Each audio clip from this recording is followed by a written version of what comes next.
Hi, welcome to Finding Stuff Out. I'm really excited about today's show because your questions gave me an excuse to come to this racetrack and do a lot of fun stuff. Like this.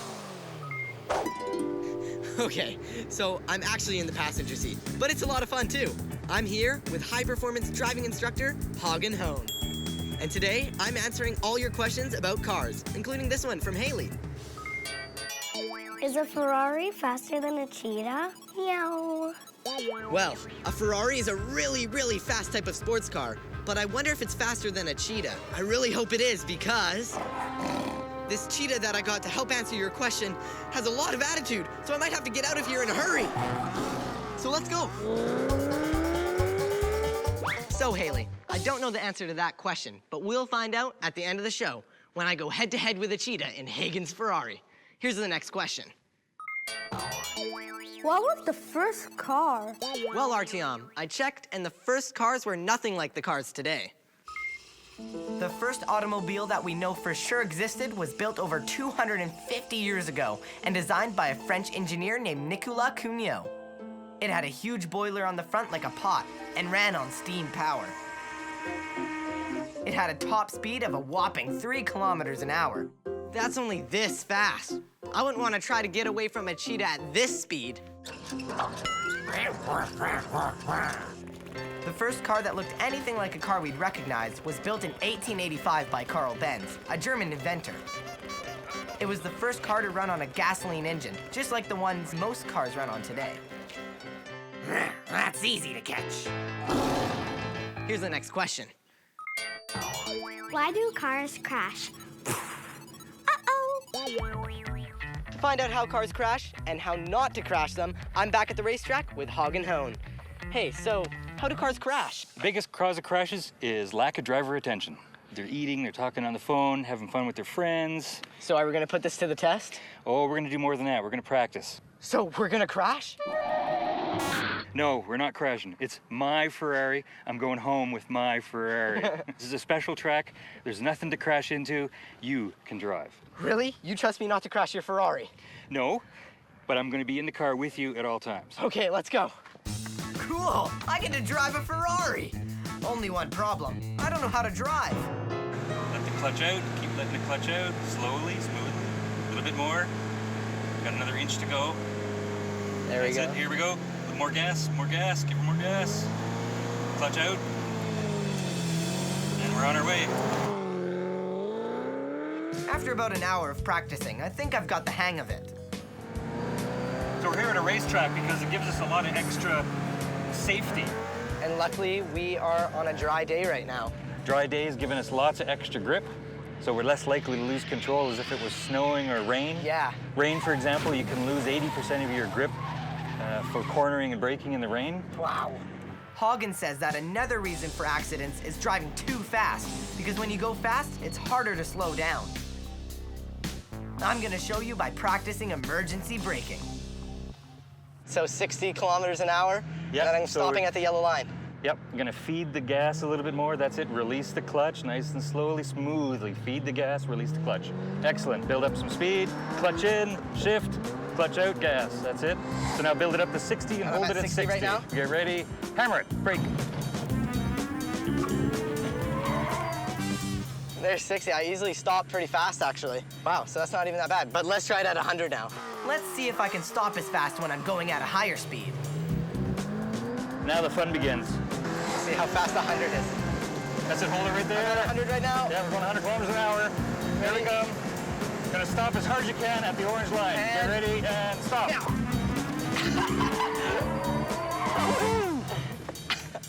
That was pretty good. Oh. You saw how much extra room it took, right? Yeah, way more. That's why you have to leave enough room between you and the car in front of you on the highway. If you don't leave a big enough gap between the car in front of you, you don't have time to react, you're gonna have an accident and you're gonna plow right into the back of that guy in front of you. Right, so the more speed you have, the more room you need between the vehicle in front of you. Absolutely. Another way cars lose control is by going too fast around a corner. Hagen's gonna show me how to turn corners safely. This test is called the slalom. You always think ahead. What's going to happen is I'm going to go around a corner. Am I going the right speed to go into the corner? Yeah. What's going to happen if I have to do some braking to avoid a kid that's in the street? Right. Playing, chasing a ball or something like that. We're ready to do the slalom. And we're going to do emergency braking at the end of the slalom again. And here we go. There we Left, go. right, left, right. Right, am I doing good? Yep, doing great. Right.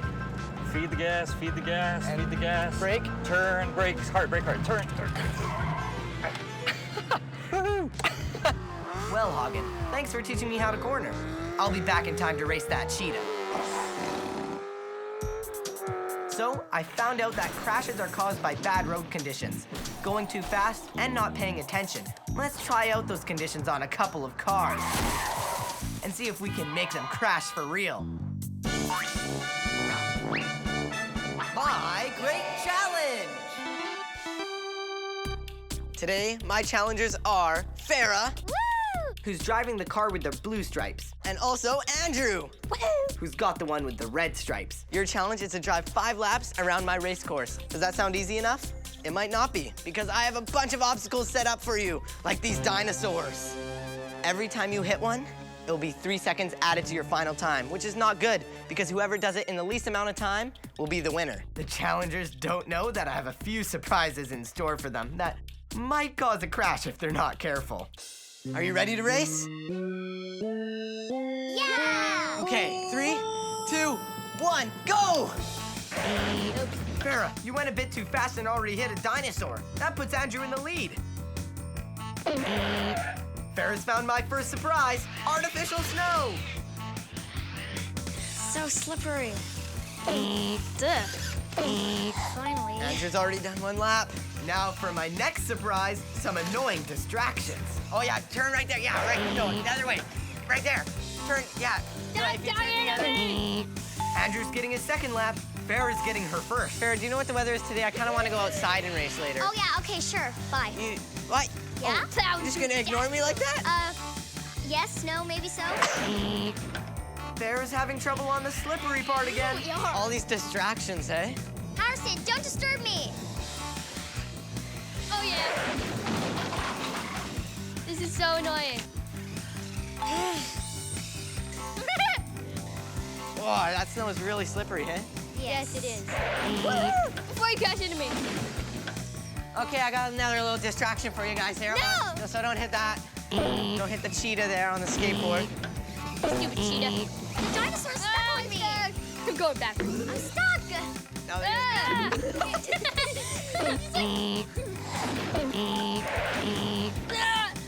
Sucker. Andrew, and you're on your final lap, Andrew. Andrew's just going for speed now. Yeah. He doesn't even care about the obstacles. My strategy's working. Or maybe not. Andrew almost completing his final lap soon. Stupid Oh, cheetah. yes. Andrew, you're done. Keep it going, Farah. You could still win, depending on what your time is. Some crazy maneuvers here by How Farah. many more laps do I have? This is your last lap. I could do this. Almost done.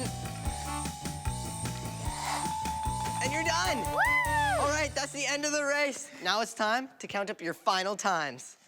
Okay, Farah, so your time was 3 minutes and 45 seconds, but then you hit 13 objects.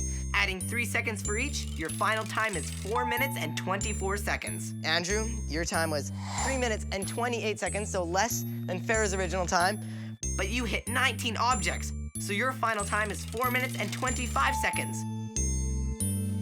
So Farah's the winner by 1 second. So what was the hardest part about the challenge? Snow. And what do you think was the hardest? If the dinosaurs weren't there, it'd be a lot easier. It's easier to avoid the obstacles when you're going slower. But in the snow, I didn't care. In the snow, you just went for it? Even though you crashed a bunch? Yes. So there you have it. Being distracted, bad road conditions, and driving too fast can all cause you to crash. And crashing sure makes it a lot harder to get where you're going. Thank you, Farah and Andrew, for showing me some ways that cars can crash and for being on my show. No problem. You're welcome. Here's a question from Mateo. How does aerodynamics cut through the winds?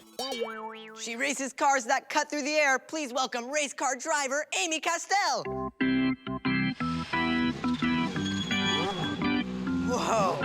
Not only a car that can cut through the air, but it doesn't have to take the stairs.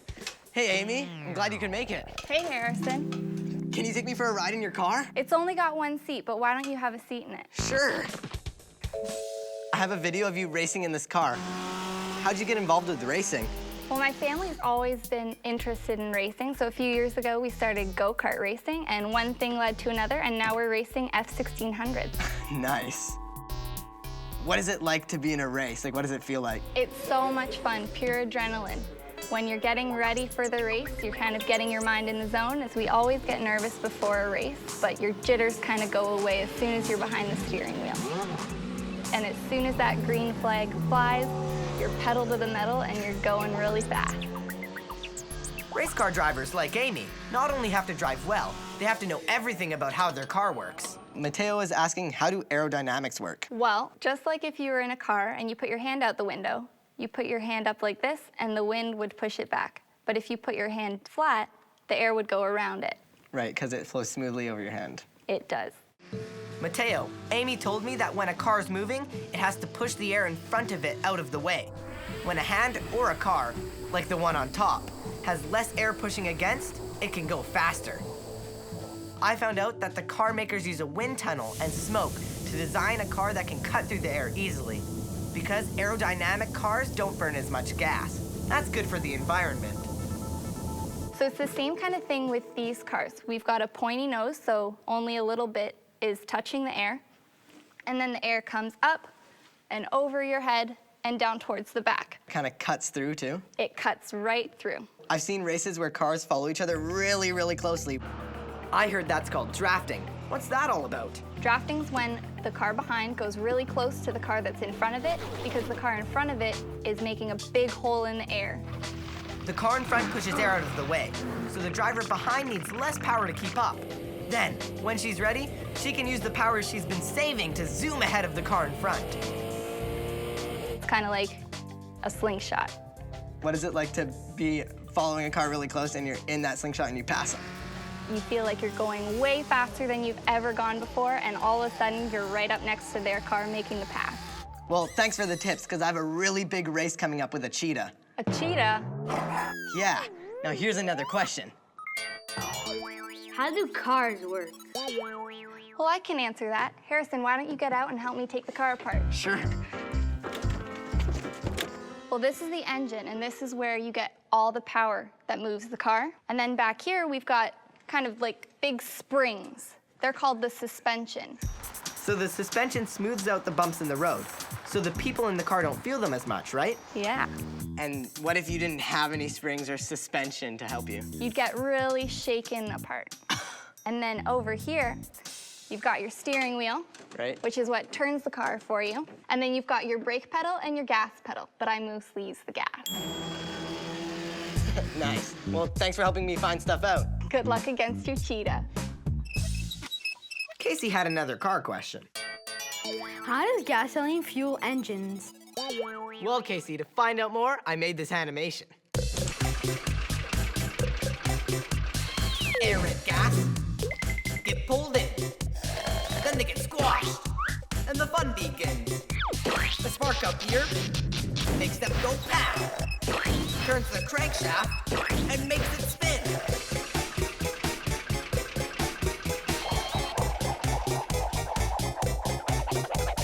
That then makes the wheels go round so you can drive around your town. See ya! Here's a question from Luca. Do fire-powered engines exist? Well, Luca, I couldn't find an engine that runs specifically on, you know. First of all, I'm not sure how exactly you'd get them into the engine. Fill her up! But actually, your question isn't as silly as it sounds. I found out that farts have two gases in them, hydrogen and methane. And just like gasoline, those gases can be set on fire inside an engine to make an explosion to power a car. And guess what? There really are engines that run on both of those gases. This is a Volkswagen Beetle that runs on human poop that's been converted to methane gas and stored in these tanks. Just like the methane gas in. And this car runs on hydrogen. also a gas that's found in... Cars have been powered by all sorts of fuels. Wood, natural gas, garbage, old French fry oil, and alcohol made from plants like corn. Now here's a question from Trey. What will the cars look like in the future? The Flat Earth Corner! What will cars of the future look like, you ask? Why, they'll be futuristic, of course. They'll look just like a jet, and they'll be able to go as fast as a jet, and they'll be able to do backflips anytime you want, and you'll be able to do so many things with this car, and you'll have a jet-powered engine in it. In fact, you could have your own car with your very own nuclear reactor engine. Why settle for a radio in your car when you can be radioactive? Back when your grandparents were kids, that's what they thought cars of today would look like. The cars they had back then were big, heavy, clunky things that were designed to be replaced every few years. They burned a lot of gas and made a lot of pollution. Today, most people want cars that are environmentally friendly. Cars in the future will be safer and use less gas. They'll have sensors and computers that will stop our cars before we have accidents. And we might even have sun-powered cars that don't make any pollution at all. What would you want the cars of the future to be like? Let's get some... I'm here to find out if you could invent any type of car, what would it look like? It would be a limousine semi-truck. It has all the qualities of a limousine, but it's bigger and it can carry more passengers and go to places faster. I would invent a car that powers my house and it'll fold up in my pocket. It would be an amphibious car with leather seats, and it would have a cloaking device which would make it invisible. It would be able to fly, and when it was in the air, it could poop out tomatoes. My car would have a gymnasium in it. It would be blue, and it could go underwater and turn into a submarine, and it could also turn into a plane. Wow, those are all great ideas. Who knows? Maybe some of those will be the cars of the future. Speaking about the future, here's a question from Adriano. Why don't we have flying cars yet? Guess what, Adriano? There actually are flying cars. The Curtiss autoplane was built almost 100 years ago, but it only made a few short hops and never worked right. Modern flying cars are easier to use, but still have problems to work out before we can fly to school. Like, where are we gonna find all those air traffic controllers if everyone has a flying car? The skies are already busy with airplanes. But some people aren't interested in flying cars anyway. Here's a question from Dahlia. Can cars turn into submarine and swim with the fish? Well, Dahlia, until very, very recently, the answer would have been no. But now the answer is this is the Scuba. It can drive on a highway and go straight into the water, like this. But just like those flying cars, this one isn't all that convenient. When it's in the water, this car is slower than a submarine or a fish. And you'd better bring a change of clothing, because you're definitely gonna get wet driving underwater. For now, if you want to drive with the fishes, you'll have to stay on top of the water in one of these, a water car. So cars can be airplanes, or they can be submarines. But what about this? Can a car be a rocket? Well, Youssef, as incredible as it sounds, yes. In 1970, a rocket-powered car called the Blue Flame set a new land speed record when it went over 1,000 kilometers per hour. That's faster than a jet plane. But the fastest car of all is the jet-powered thrust SSC. It can reach speeds of 1,200 kilometers per hour. And soon, its big brother, the Bloodhound, will be even faster. And that leads me back to the question that started me down this road. Is a Ferrari faster than a cheetah? Meow. Well, Haley, the big answer is... Actually, I have to go back to the racetrack to answer this one. Will the Ferrari beat the cheetah? Let's find out. Let's go. Take that cheetah. Let it rip. Whoa. 3, 2, 1, go! For the first few seconds of the race, the cheetah is actually ahead. That's because it's lighter and can get moving faster. But the Cheetah's top speed is 120 kilometers per hour.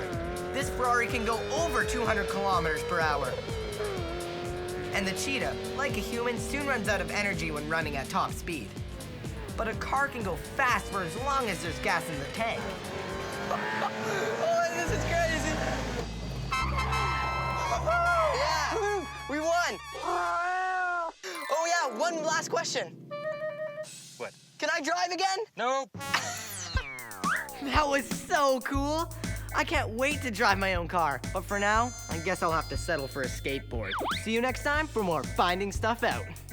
Want to make it 2 out of 3? No way.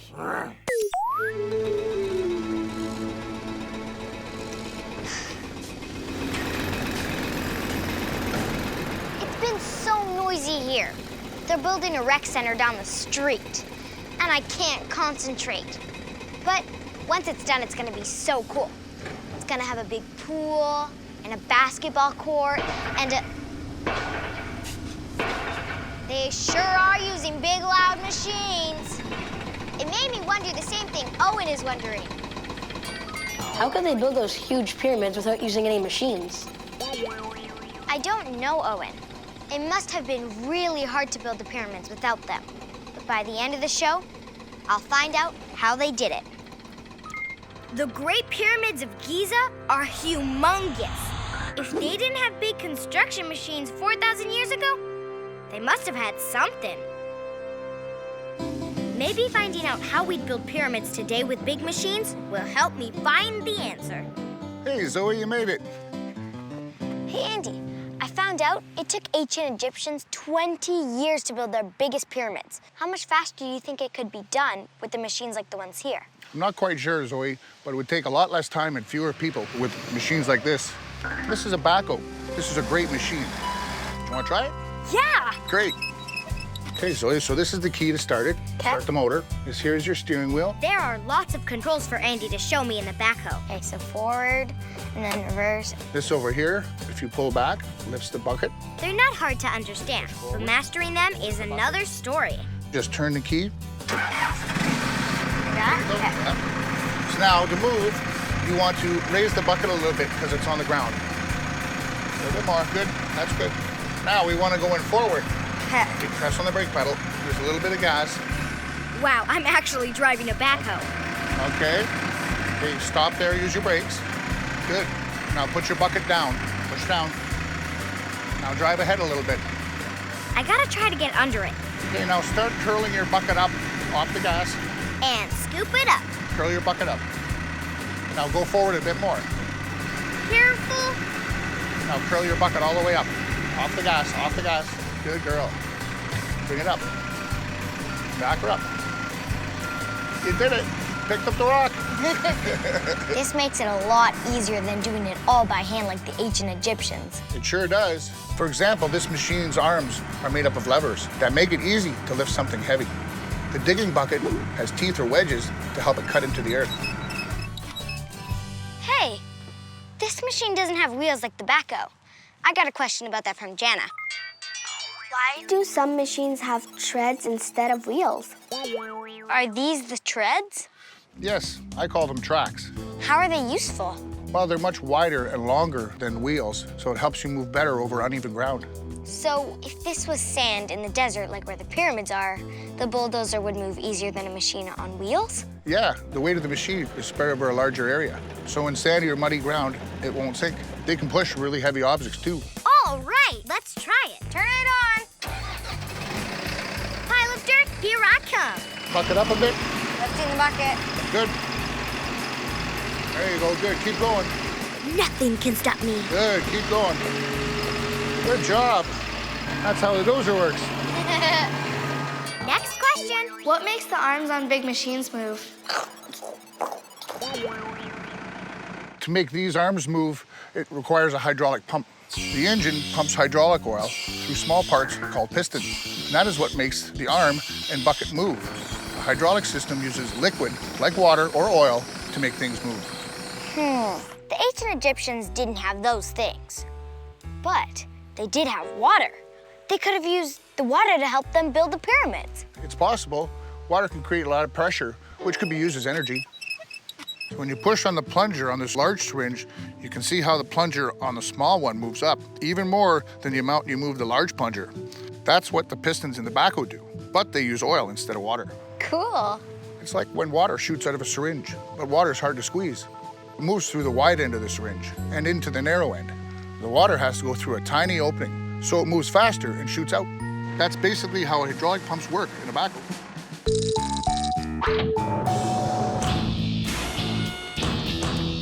Uh-oh, do try this at home.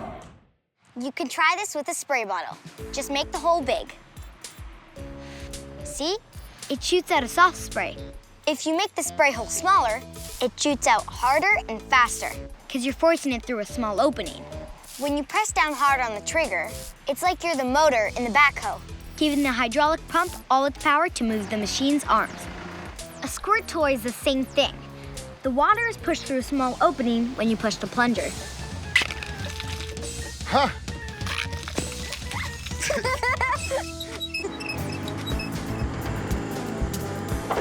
This is one of the coolest machines here. It's called an excavator, and it's used to dig really deep into the ground and move big piles of earth. It can spin 360 degrees, and it gives me an idea for... My Great Challenge! Okay, Johnny and Sadie, are you ready to climb into this mighty machine and get to work? Yeah! Each of you have to move a pile of earth from one place to another. The earth you move has to be as high as you can make it. For each 10 centimeters, you get a point. Then, pick up a basketball with your excavator bucket, and that's an extra 5 points. The excavator spins all the way around, so if you get dizzy, don't throw up in there. Just kidding. Okay, ready? Let's do it. Johnny and Sadie each have 3 minutes. Get set, go. Go. Curl your bucket. Good. Stop right there. Good. Look at that bucket of earth. Good job. Wow. Swing over this way, nice and slow. Good, right there. And dump your bucket. There you go. Good job. That's a nice one. Nice, eh? Johnny's a natural. Good. Good job. Looks like Sadie's a natural too. Oh, yeah. Good. Nice job. Good. Good job. Wow. Sadie sure is focused. Wow, good job. Oh yeah, that's gonna be a nice big pile. Good job. That one's gonna be hard to beat. Both piles are identical. Challengers are neck and neck. 15 seconds left. Hurry up, get it over there. Dump your bucket. Quick, quick, quick. Nice and quick, all the way. Good job. Time's up. It was fun. I feel like I did a pretty good job. I think it would be fun if someone did this for a job. Johnny's pile is 121 centimeters for 12 points. Sadie's pile is 133 centimeters for 13 points. Sadie's ahead. Now for the basketball challenge. Challengers have to scoop up the basketball and dump it on their pile. First one to do it gets 5 points. Okay, let's go. Curl the bucket a bit. Boom, up. Oh. Oh, Sadie almost had it. Boom up a bit. Oh. That was close. We'll try again. Now stick in nice and fast. Maybe we'll get it. Curl. Oh, it's right on the edge. Oh, good try, good try. Too bad. Hey, scoop it up. Looking good for Johnny. Scoop quick. All right, good, you got the ball. He's got it. Okay, dump your bucket. Yeah! He's a pro. So, to recap, Johnny got 12 points for his pile and 5 points for the basketball, and Sadie got 13 points for her pile. The winner is Johnny! Yeah! Good job. Don't you just love the power of hydraulics?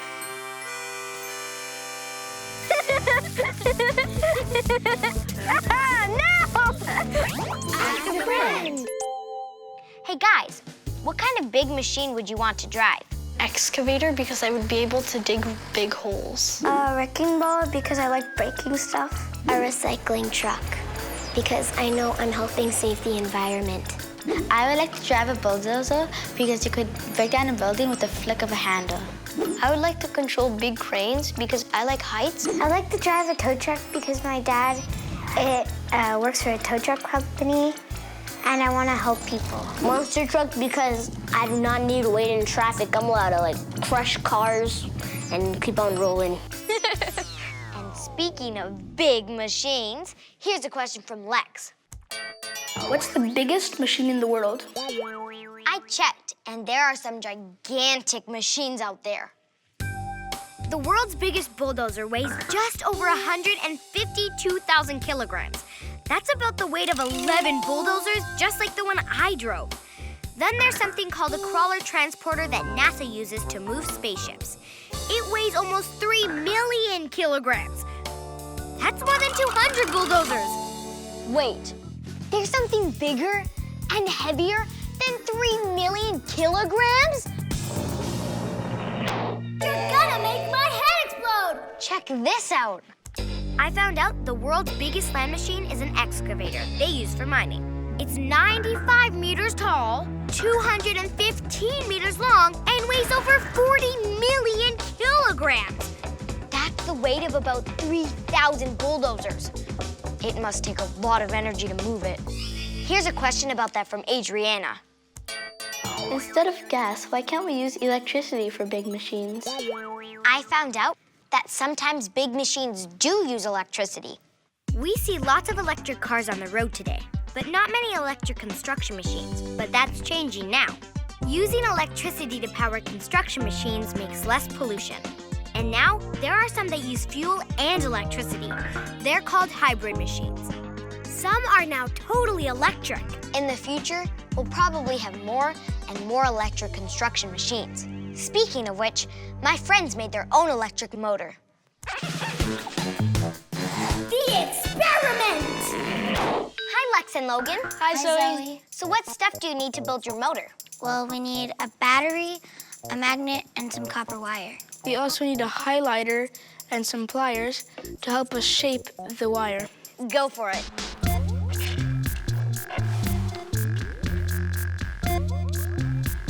The top of the cable has to touch the middle of the battery, and the bottom has to touch the magnet.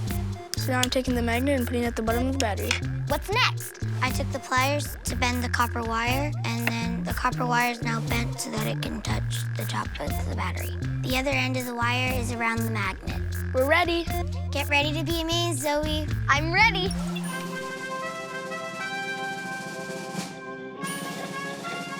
Wow, very cool. You can even make different shapes with the wire. Amazing. The electricity flows from the battery through the wire. That creates a magnetic field. When that connects to the magnet, there are two magnetic fields working together. The magnet makes the electricity change direction, which makes the wire spin. Thanks, Logan and Lex. Bye. Bye. Bye. When they built the pyramids in ancient Egypt, they didn't have big machines or electricity, so I still haven't answered Owen's question yet. But Maddie has an interesting idea. Did aliens help build the pyramids? Flat Earth Corner! Greetings, Earthlings. I am Zebo10 from planet Zoe-Dopolis. Knock, knock. Who's there? Dare. Dare who? Dare you to build a pyramid without our help? The citizens of my planet built your pyramids on a weekend. We were bored. More! We wanted to make a giant toy on tiny planet Earth. We need no such thing as machines, but please send more of that strange round food called pizza. So good. Some people actually believe aliens built the pyramids because they don't think ancient Egyptians could have possibly done it 4,000 years ago. But can the answer really be aliens? I think I know who can answer this. She can build all kind of things. Oh my gosh, look at those wings! Please welcome science teacher Megan Mueller. Wow, those are amazing. Did you build them yourself? Yes, I did. I wanted to make a really cool costume, so I used my engineering skills to build these wings. Do you want to see how they work? Of course. Go for it. Okay. That's so cool. How does it do that? It's pretty simple, actually. This bar pushes and pulls these cables, which makes the wings open and close. Wow. When you came in here with the wings on, you looked like an alien. Maddie wanted to know if aliens helped build the pyramids in ancient Egypt. Well, we don't know that aliens actually exist. So I don't think the aliens built the pyramids. In fact, nobody really knows how they built the pyramids. Scientists have many ideas, but we can't prove them. However, we do know that the big cathedrals and the big castles were built using simple machines. What are simple machines? Simple machines are things that we humans can use to lift and move objects without putting in a lot of effort. Cool. Like this lever here. I can lift this using my own force, and I don't have to break a sweat. You try. Sure. Oh yeah, it is really easy. Oh, the big machines I use today, like the backhoe, had levers. Well, big machines are composed of lots of simple machines, but they have a motor with it. What does this have to do with simple machines? I mean, I love seesaws. Well, actually, it is a simple machine. You see this board? This is a lever, and it rotates around the turning point or the fulcrum.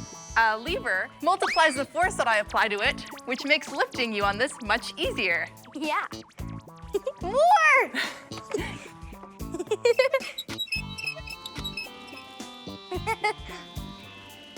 The bicycle has a wheel and axle, which are also a simple machine. The axle passes through the center of the wheel, and it holds the wheel to the bike while allowing the wheel to turn. But they hadn't invented wheels back in ancient Egypt. No, but they had a trick. Ancient Egyptians might have used logs just to move stones like that. Wow, that's super smart. Here is another simple machine called the inclined plane. Try it. Sure. We use inclined planes to help us move objects from a low spot to a high spot so that we don't actually have to lift them. Yeah, it was a lot easier than lifting it up the stairs. Hey, maybe ancient Egyptians used this to help them move huge stones.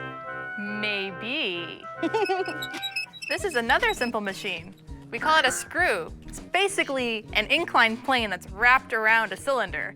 It allows us to move something up and down without taking up a lot of horizontal space.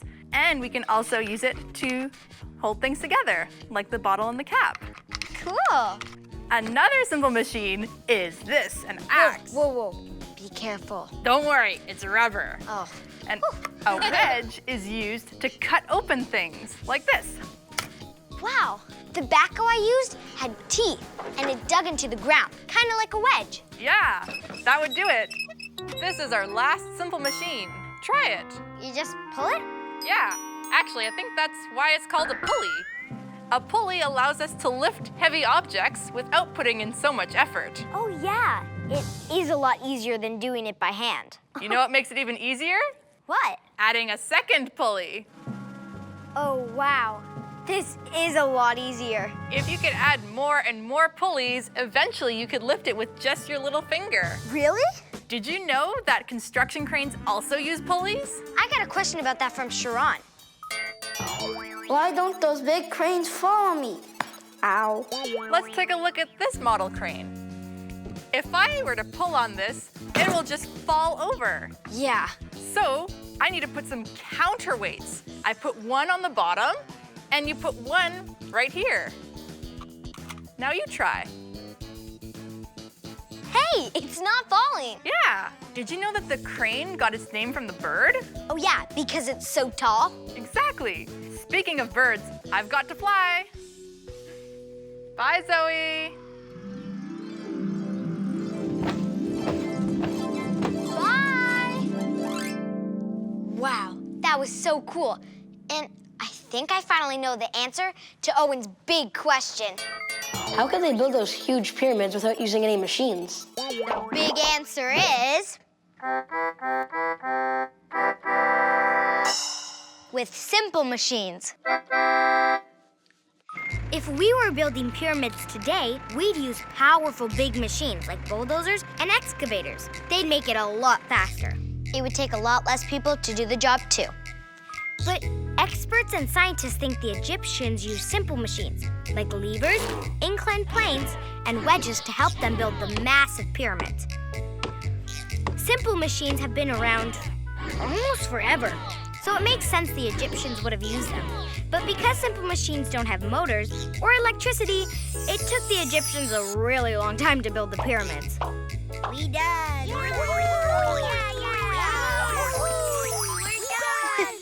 I also found out that the big machines we use today are made up of a bunch of simple machines. And guess what? Even our bodies are like simple machines.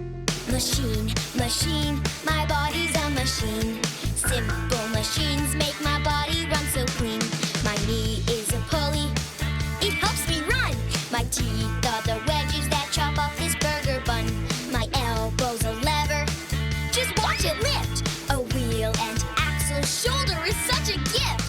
An inclined plane is kind of like my back. Just watch my kitten run up together snap. Simple machines, my body has a few. You might even say this twisty hair is like a screw. Machine, machine, my body's a machine. Machine, machine, machine. I'm a machine. Wow, the construction of the rec center is really coming along. I, Zebo 10, could build that faster than you can say knock knock. Meep meep. See you next time for more Finding Stuff Out. Hi, welcome to Finding Stuff Out, the show where you send me your questions and I search for the answers. Today, I'm trying to make a fire to heat up this soup like our ancestors did thousands of years ago. How hard can that be?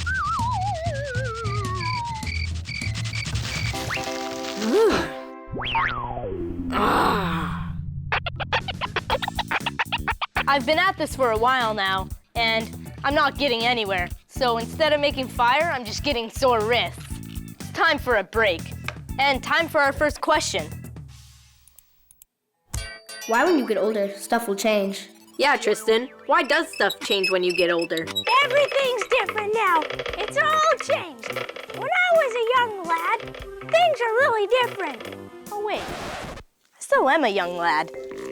Ouch. I think they make glue stickier than they used to. People are always changing the tools they use to help them go about their lives.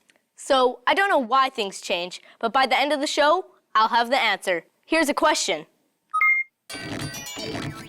In the old days, did they use robots to milk cows? I wonder.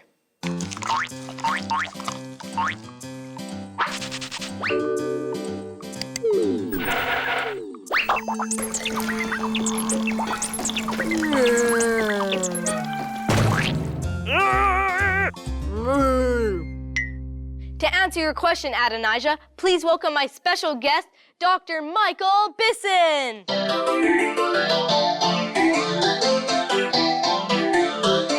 Hello. So you've brought a friend of yours. Yes, it's a Neanderthal. He's 70,000 years old. Must be an old friend. Yes, it is. So they had robots back then to help them milk cows, right?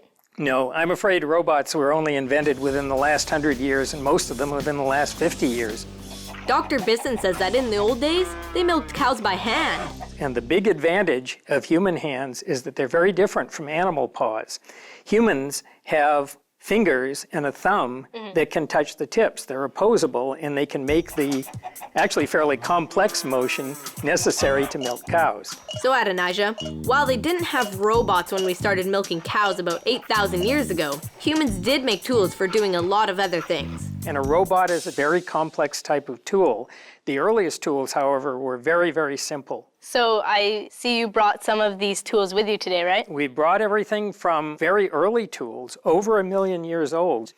This is a hammer, and this was used to break nuts, to break into bones, to get at the marrow, just anything that required pounding. This is what's called a hand axe, and this was probably used to dig, to break through clay soil to get roots and other things that could be eaten. These two are the all-purpose heavy-duty cutting tools. By that time, they're hunting very big animals. Dr. Bisson says early humans became much stronger than us because they hunted those big animals with very primitive weapons, like this wooden spear.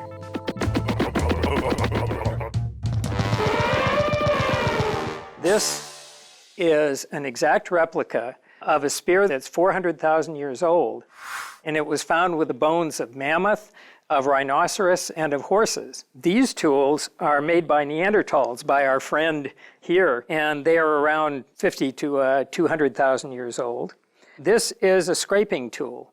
It's used to work wood and to scrape the fat layer off of hides. Around 30,000 years ago, Stone Age people started to make use of handles regularly. Adding a handle like this gives you mechanical advantage, allowing you to use this little scraper much more effectively than, say, this big Neanderthal scraper. So this little scraper could actually get more done more quickly than this could. Wow. Would you like to learn how to make a stone tool? Sure.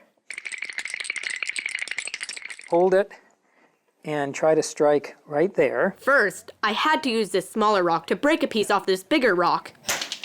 Yes. Whoa. You're natural. Good.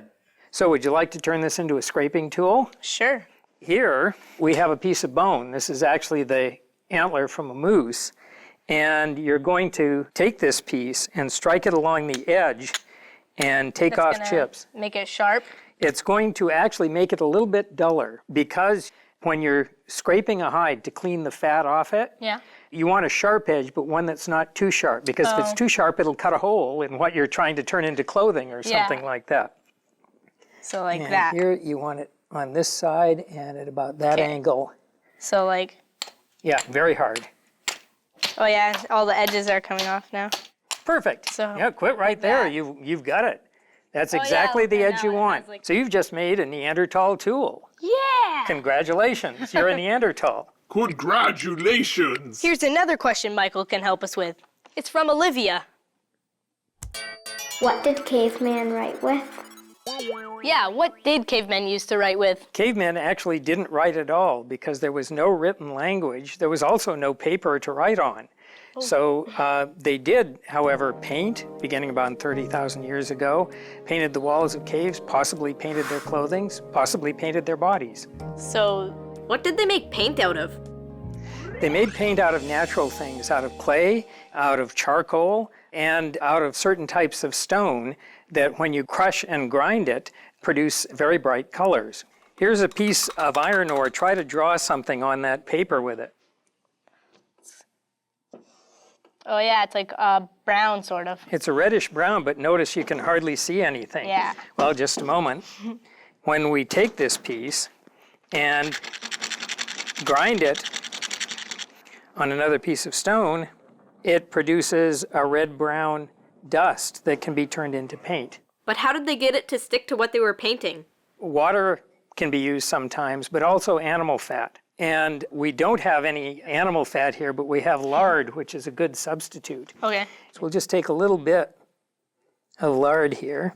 And I ground up some of the iron ore last night in this very small amount. So that's iron ore? Took more than an hour to grind, so this is a very long process. More than an hour? Yep. Wow. And then just mix it. Oh, now it's like a paint, like it's wet. And... It's an actual paint. Cool. And this is the sort of thing that they use to paint cave walls. Ah. This looks like a cat's tail. Did they use fur as a paintbrush? Yes, it's possible. No brushes have survived from that long ago. There we go, a prehistoric smiley face. Excellent. So, thank you, Michael, for being on the show. It's been my pleasure. It's been a lot of fun. It was. My question is, who invented everything? The Flat Earth Corner! Humans will never be able to fly. If we were meant to fly, we'd have wings. I heard someone say that they believe that signals could be sent through the air. That's just crazy! And being able to talk to each other on some gizmo? Silly! And some people say you'll be able to record music and then listen to it later without the musician even being there. What poppycock! And other people think that one day we'll be able to watch some box in our home and see other people performing in shows. What, like this?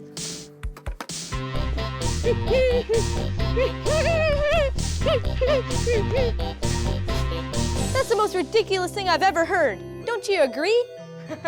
Hey, What is that? And who are you? Hey, how did you do that? There's always been people who say that new inventions are impossible, but then there's always people that disagree. Alexander Graham Bell invented the telephone. The Wright brothers created manned airplanes. Guglielmo Marconi invented the radio. Thomas Edison perfected the light bulb and invented the gramophone, which was the granddaddy of the CD player. All of these things that changed our life so much were created in the last 150 years. Now it's time for you to think like an inventor.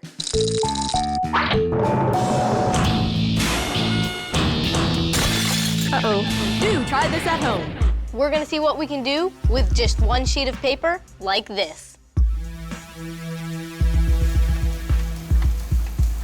Listen up, gonna tell you about my paper wrap. You can use this for a fan or for a cap, a secret message plane that you can throw, a listening device to spy on your bro, a megaphone or a basketball. With one sheet of paper you can do it all. Do it all. With one sheet of paper you can do it all. Now it's your turn to give it a try. In this story, the king, hello, I'm the king, is trying to get back into his castle. But there are some obstacles in the way. So to help him get back into his castle, I'm going to use one sheet of paper to make 3 simple machines. There's a highly scientific explanation for why they're called simple machines, and that's because they're machines and they're simple. Very funny, Mr. Smarty Pantaloons. Hey, kidding. But they help us make amazing things, like the first one we're going to make, a lever. So, roll up your paper like this. Then find something that you want to move, like these boulders that are set up in front of the castle. Who put these boulders in front of my castle? How am I supposed to get in? Normally, the king wouldn't be able to move these boulders by pushing on them. But then he sticks one end of the wedge under here and places something under the lever for it to rest against. That's called a fulcrum. And guess what? Presto! One boulder out of the way. Hey, that's pretty cool. Yeah, I'm the man. Here's another kind of lever. Those gears look complex, but they're really just a series of levers too. Now I need to make a different device to help my king get back home. Hey, what's with the bricks? Who put those there? So fold your sheet of paper like this, lengthwise in half, then in thirds, then fold it again, like so. You get a wedge.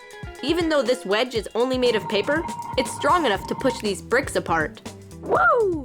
How neat was that? Just think of how much more force it could have if it was made of something like this. Now our king just has one last obstacle to overcome. The door to the castle is locked shut. Ah, I forgot my keys. Fortunately, there's a solution. Take your paper and fold it lengthwise until it's strong enough not to bend. Congratulations! You've made an inclined plane. This tool makes it possible to move objects upward with the least amount of effort. Well, that's more like it. I can walk up to the top of my castle walls and whoa! Guess I should have put one on the other side too. Here's an example of an inclined plane that you have probably seen.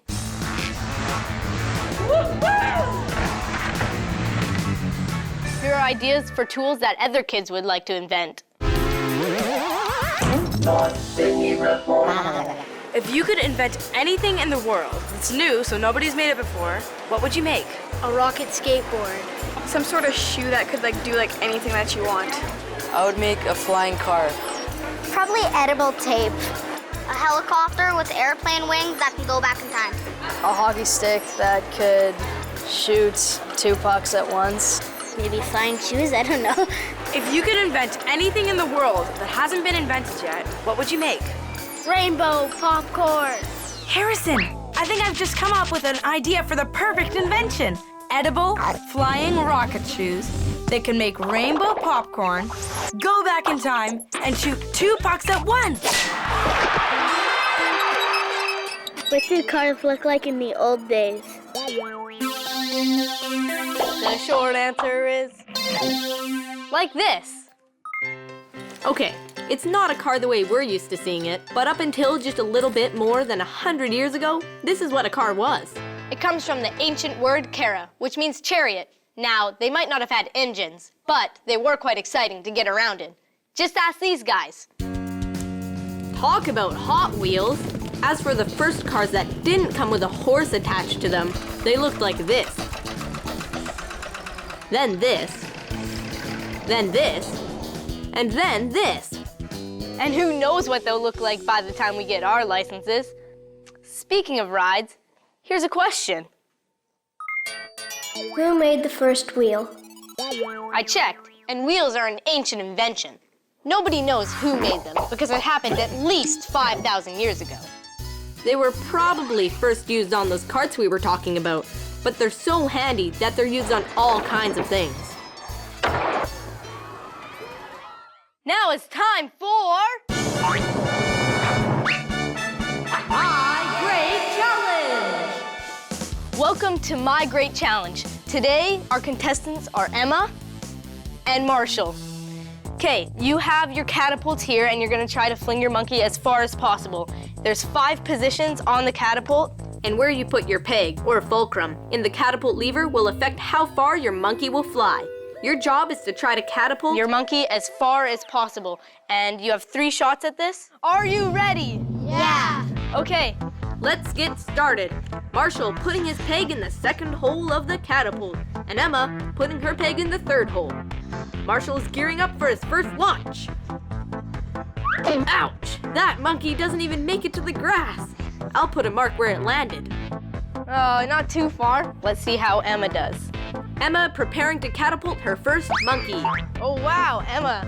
I'll just mark where that landed too. Now for Marshall's 2nd try. This time he's going for the 3rd hole. And Marshall gets even farther. Emma putting her peg in the 4th hole. So let's let Emma go her 2nd time. A little bit farther this time, Emma. Marshall chooses the 4th hole too. Even farther, good job. Emma has 1 more shot. She's chosen the 2nd hole. Oh no. The best place to put the fulcrum was in hole number 4. Well, it looks very close, you guys, but I think Marshall's the winner. Yay! Congratulations. What was the first house to be made? So let's see. Like Michael, the archaeologist, said, our ancestors didn't start making tools until about 2 million years ago. And then there's cave kids and their parents who didn't even know how to make paper to paint on. And wasps have been around for millions of years, since the time of dinosaurs. And they built houses out of paper that they make. Animals that knew how to make paper before humans did, millions of years ago, when dinosaurs roamed the earth. Ah! You're gonna make my head explode! It's true. Long before there were any humans at all, wasps made houses using paper. Paper is something we learned how to make only very recently. But wasps don't need tools to make paper. They can do it with their own bodies. But if you're talking about the first houses humans made using tools, they were probably like this. Early humans used stone tools to prepare animal skins and wood and bones to build their houses. I'm glad that's changed. I wouldn't want a dog to walk off with a part of my house. Now here's a question from Elijah. Why do machines make machines? To find out the answer to that, here's an experiment. Presenting, why do machines make machines? Nowadays, machines do most of the work in building these machines, cars. They weld the body parts together and move all the heavy car parts that used to be moved by humans. Using machines, we can build a car from scratch in less than 20 hours. So now we know after watching that video that machines can make other machines very quickly. But I'm gonna put robots to the test and see how quickly I can put parts on a car. Robots, stand back and see what humans can do.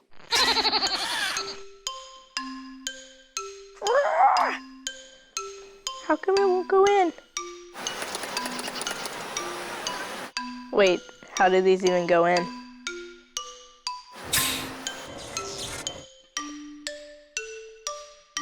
Whoa.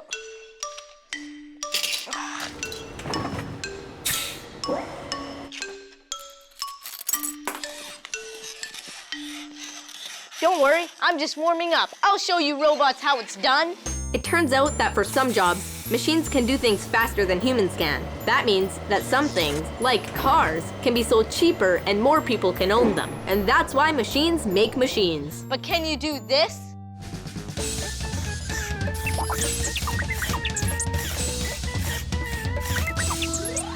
Well, we may not have reached a decision on who's the better dancer, but we have reached the end of my show. So it's time to answer the question that got this show started. Why, when you get older, stuff will change? The big answer to your question is... perfection. Yeah. It's human nature. Tools change very quickly. Take a look at these. Not one of them is more than 50 years old. That's younger than some of your parents. Look at this cell phone. Hello? Operator? Yeah, there's something wrong with my phone. It's too big! Look at this video game. It's one of the first ever sold. More than 35 years ago, this was as exciting as it got in the gaming world. Good times. In the swinging 60s, this was the space shuttle of calculators. Well, I never did get my fire to start, but fortunately, I have another way of heating up my soup.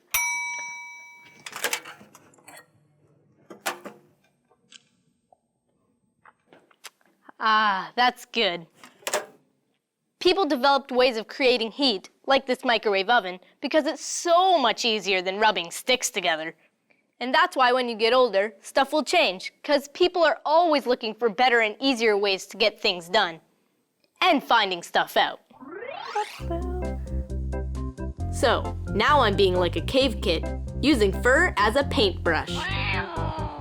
Hold still, Mr. Whiskers.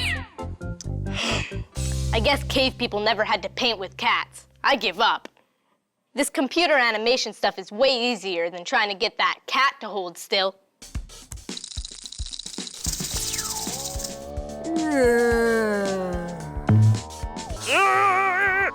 That's utterly ridiculous. See you next time for more Finding Stuff Out. Hi, welcome to Finding Stuff Out. My mom's making me clean while I do the show today because something up here stinks really bad. It isn't you, is it? Nope. At first, thought it was this banana that I found under my sofa. And then I thought it might have been this tuna and onion sandwich that I found in my backpack. But it's not. It's something else. Something worse. Fortunately, you sent me a lot of questions about garbage this week, and I'm hoping that the answers will help me find the source of this mystery smell. The first question is from Alicia. What happens to stuff that goes in the trash? The short answer is, it will start to stink. But seriously, I don't know. But by the end of the show, I'll find out the answer to that, and all your other questions about garbage. Here's a question from Quasi. Why does garbage stink? Ugh. Right now, I'd be happy just to know where this stink is coming from. But let's take a look at the garbage with my Super Zoom-o-matic. Keep watching. See those tiny creatures crawling around? I call them garbage-eating monsters. But I found out they're really called fungi and bacteria. They break down food garbage and eat it. When they munch on the trash, they create lots of stinky garbage. It's sort of like the way your stomach makes stinky gases when you digest food. Hey, I smell a song coming on.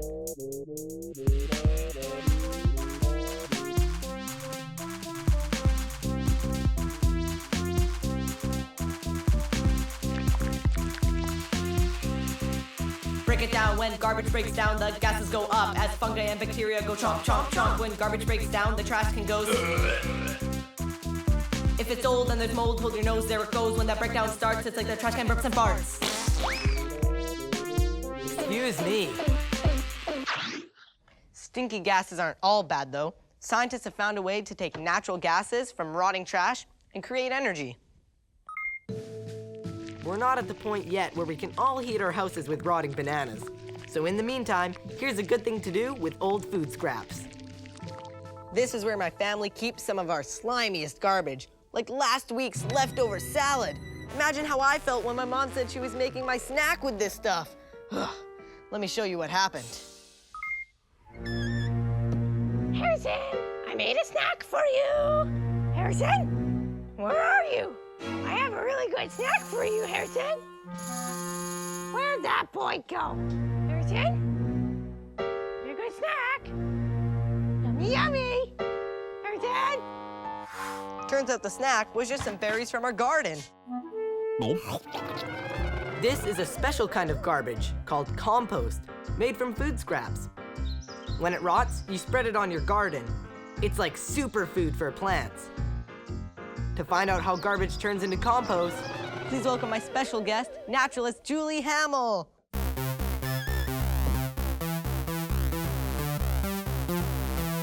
Hey, Harrison. Hey. What's that smell? Oh, sorry, it's a mystery. Oh, worms? No offense, but aren't we supposed to keep bugs out of the kitchen? Well, actually, I'm here today to show you that we can keep it in the kitchen. So there's worms inside, and you actually take food scraps and you put it inside. So we can put these in? Yeah. So we just get it down mix in it there? up, right? So it helps the worms to eat them all. So how many worms are in here? There's about 100. That's a lot. Yeah, they actually multiply. You put a couple of them, and they will multiply in weeks, and you'll have more than that. They will create worm poop, and there's poop mixed with the soil. Worm poop? That's disgusting. Well, it's not that bad because it's full of nutrients, right?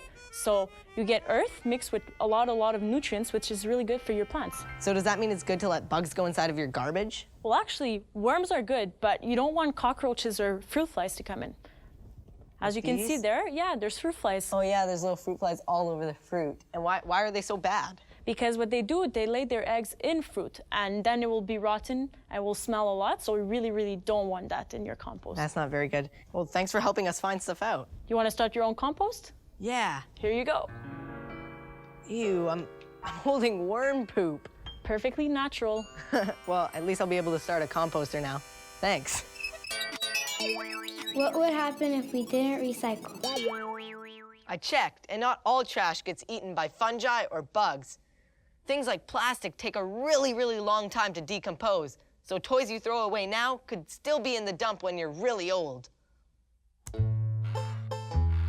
At least I still have my teeth. Some things like styrofoam and kitchen appliances might never dissolve on their own. If we didn't recycle, all that stuff would just pile up. I found out that if you add up all the garbage humans throw away every year, it's enough to fill garbage trucks stretching from here to the moon. Enough garbage to reach to the moon? That's more than 38,000 kilometers of trash in 1 year. How many candy wrappers is that? Uh-oh, will we have enough trash one day that will reach all the way to Mars? That is so much garbage!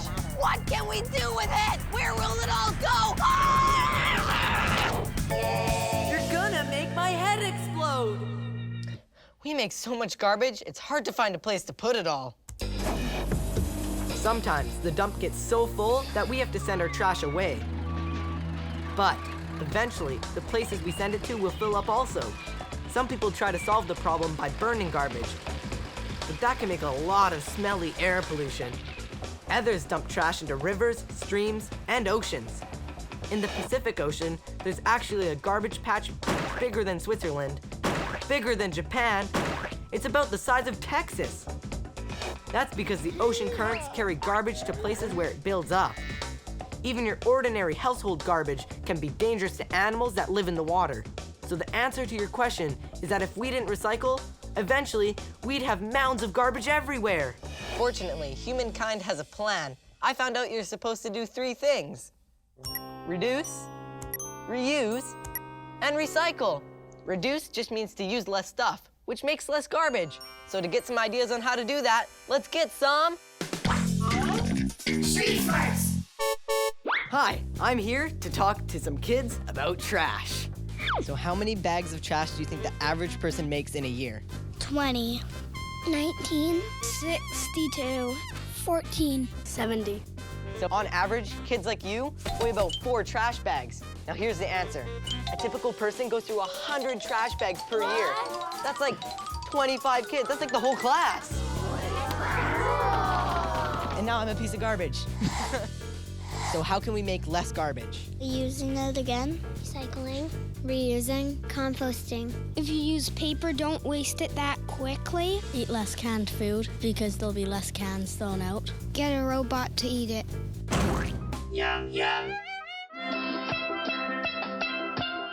Around the world, people reuse things in ingenious ways. In the Caribbean, musicians make instruments out of old steel drums.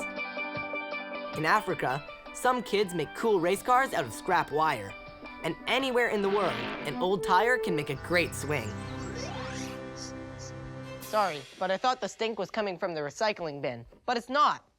Recycling is for non-stinky things, like glass, metal, or plastic. Sabriel had a question about that. How does stuff get recycled? A recycling center is like a super destructo machine. Glass gets crushed so it can be cleaned and melted into new glass. And so does metal. That means it won't end up in the trash heap. Paper gets turned into gooey pulp so it can be made into new paper. That means fewer trees need to be cut down. Recycling can save entire forests worth of trees. But what happens when you have an old TV or computer that you need to throw away? It has plastic and glass and metal. So where does it go? Well, it's where I'm going right now. I'm here at Sims Recycling Solutions, where they take old TVs, monitors, and video games to come get recycled. And Cindy Coots knows all about how to do that. Welcome to Sims Recycling Solutions. Thanks. So how much stuff does get recycled here?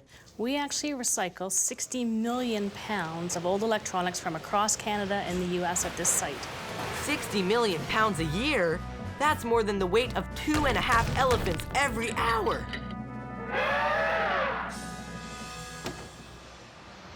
I'm going to introduce you to Kurt, who is our expert dismantler. Nice to meet you. That cord contains copper that we're going to recycle. There you go, that's the plastic housing. There we go. Now Kurt is going to take all the connections of the electronics off. Now he's taking off something called the yoke.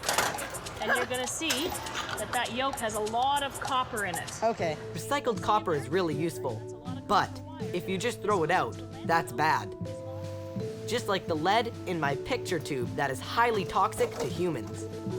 Most people throw their monitors into the trash, ends up in a landfill. Right. It rains, the rain picks up some lead, and that's not good for the environment or for people. Good.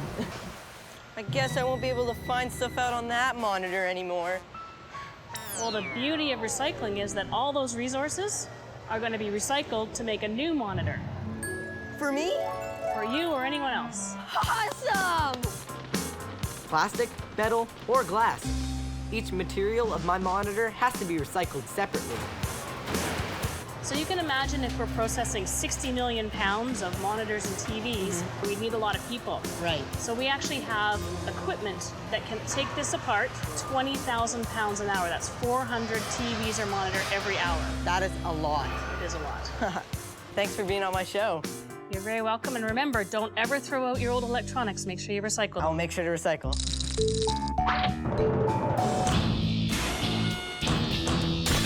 Uh-oh. Do try this at home.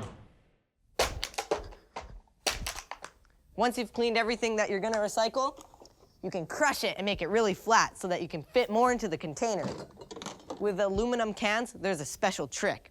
Crush it from top to bottom, but make sure not to cut yourself on any sharp edges.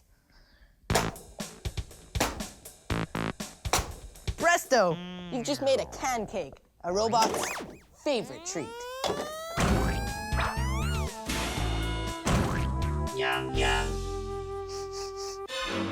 I've gotta find that stink.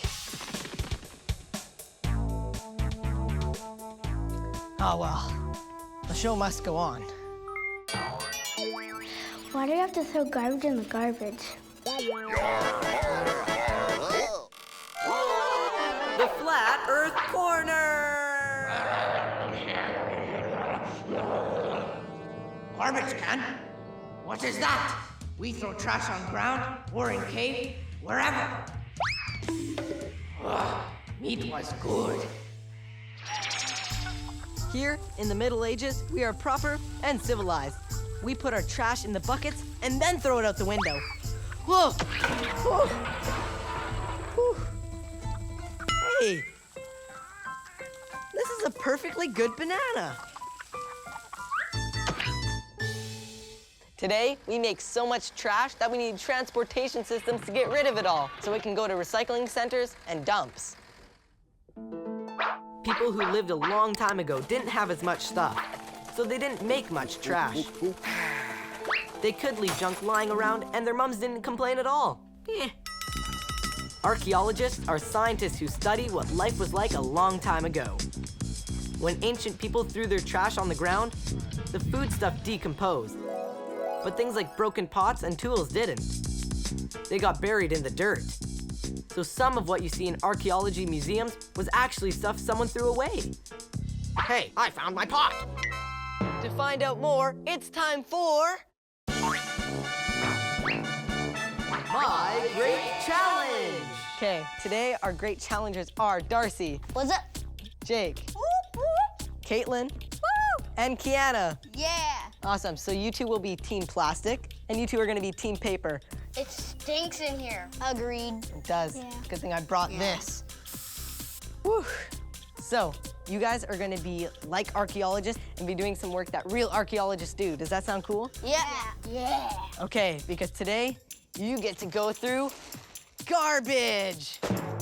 But don't worry, it's old garbage, and it is from a regular household, and we've taken out all the sharply edged things and all the germy things, so don't worry about that, okay? Okay, because I'm not really pleasant with the garbage. With the garbage, okay. So your challenge is to figure out, just from looking at the garbage, who lives in the household.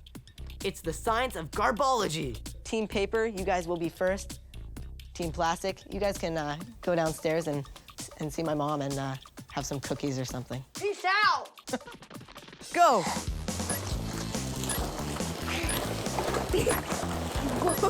Whoa, this family sure needs to learn to recycle. What do you think this is from? A dog. What the? Rabbit. Oh, wait, what? Hamster, I don't know. Yeah, hamsters. Person. Person. This belongs to like a woman and a kid. Baby. A hamster. A baby. A toddler. Toddler. 3, 2, 1. Okay, time's up. Who do you think this garbage belongs to? I think that belongs to a little boy. A little boy? That's 4 years old. 4 years old. It's a dog. So they have a dog. And I think this is like their hamster, I think. They have a like hamster? Their hamster wheel. A baby boy also. They have a baby boy as well as the 4-year-old? Yeah. Okay. And they have a girl. And they have a mom and a dad.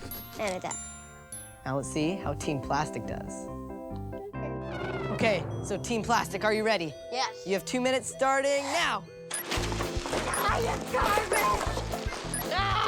The teams both have the same stuff in their garbage bags. This is pretty disgusting. Just something needs to do that much. Okay, I see some stuff. Weird stuff. They own a dog. Hey, an old G.I. Joe thing, I think it's a G.I. Joe thing. Fruit ring, those taste good. A dog bone, Baby. Corn chips. Okay. Baby. Hamster. Yes, hamster. Makeup, all right. We don't need makeup, Darcy. I know. Food. 3, 2, 1. Pizza! Okay, stop. Who do you think this garbage belongs to? A family that likes to eat, and they're overweighted because all of the junk. Okay, so who do you think the members of the family are?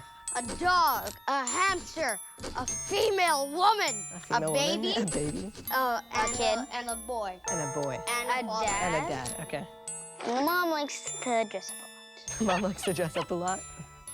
Okay, so now I am going to announce the winner. Are you ready? Yes. Okay, the winner is...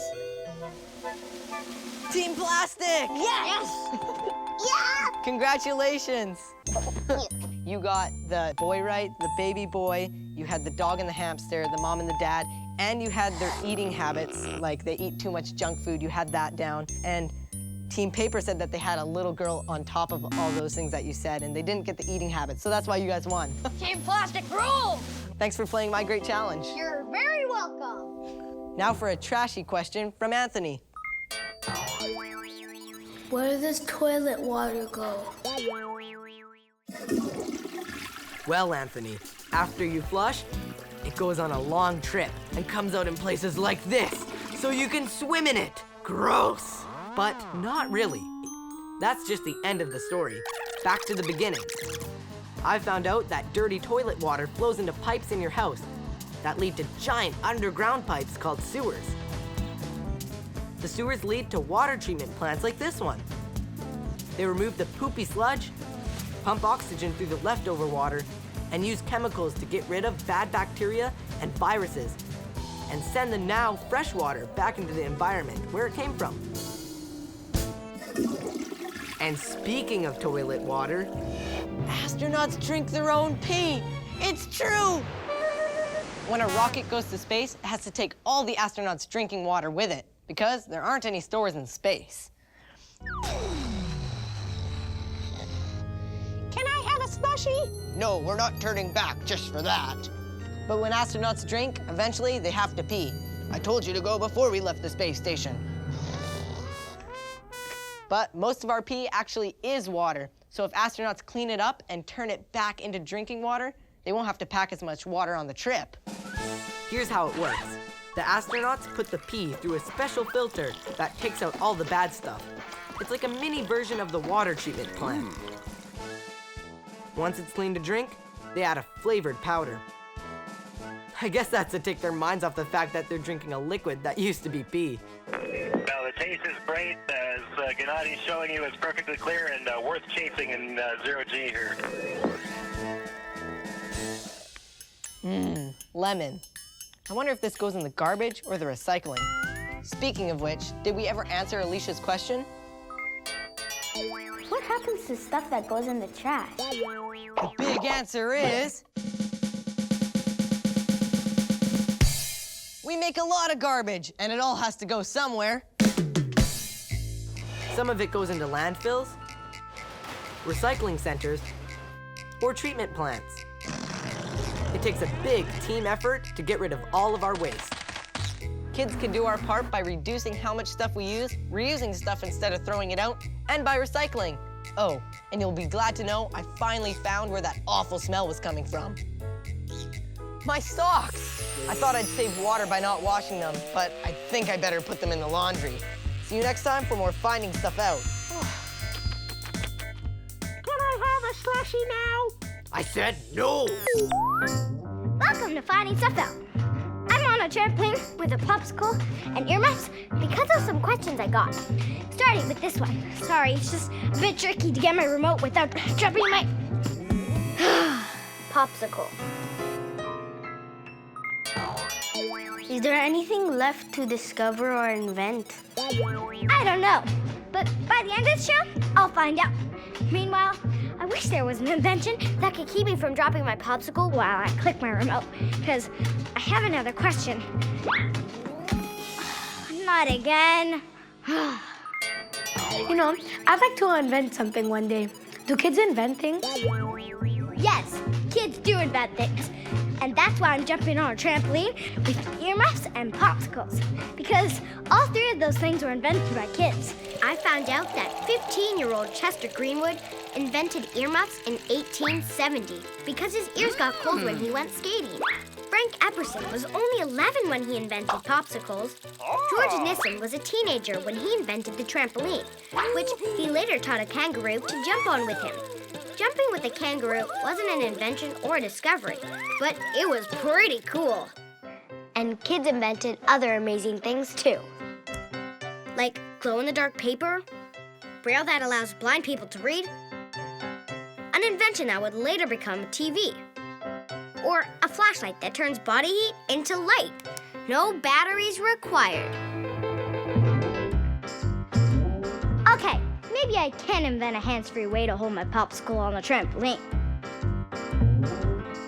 Maybe not. But kids do invent stuff all the time, and we're going to meet some of them right now and see what their inventions are. This is a huge science fair. 500 kids who love science are here to show off their ideas, experiments, and inventions. And I'm gonna meet some of them right now. Hi, Dylan. So what's your invention? My project's about generating power from the sun without using solar panels. The way I'm doing this is using mirrors, so the sun is hitting these mirrors, reflecting back, and creating a superheated spot. That's hot. My dish needs to be facing the sun at all times, so I developed my own active tracking software. Cool, but this needs to be bigger, right? Yes, my plan is to make a very large version. I have a 3-meter dish and a 14-foot arch on top of my roof, and hopefully heat my hot water tank, my house, and power my lights. Wow, free energy. Exactly, free energy. This is my passion, and it feels amazing. It is amazing. Good luck. Our next inventor made something that doesn't use the sun, but it definitely is out of this world. Hi. Hi, Zoe. My name is Eunyoung Kim, and I invented a glove that's for astronauts to use on Mars. Whoa.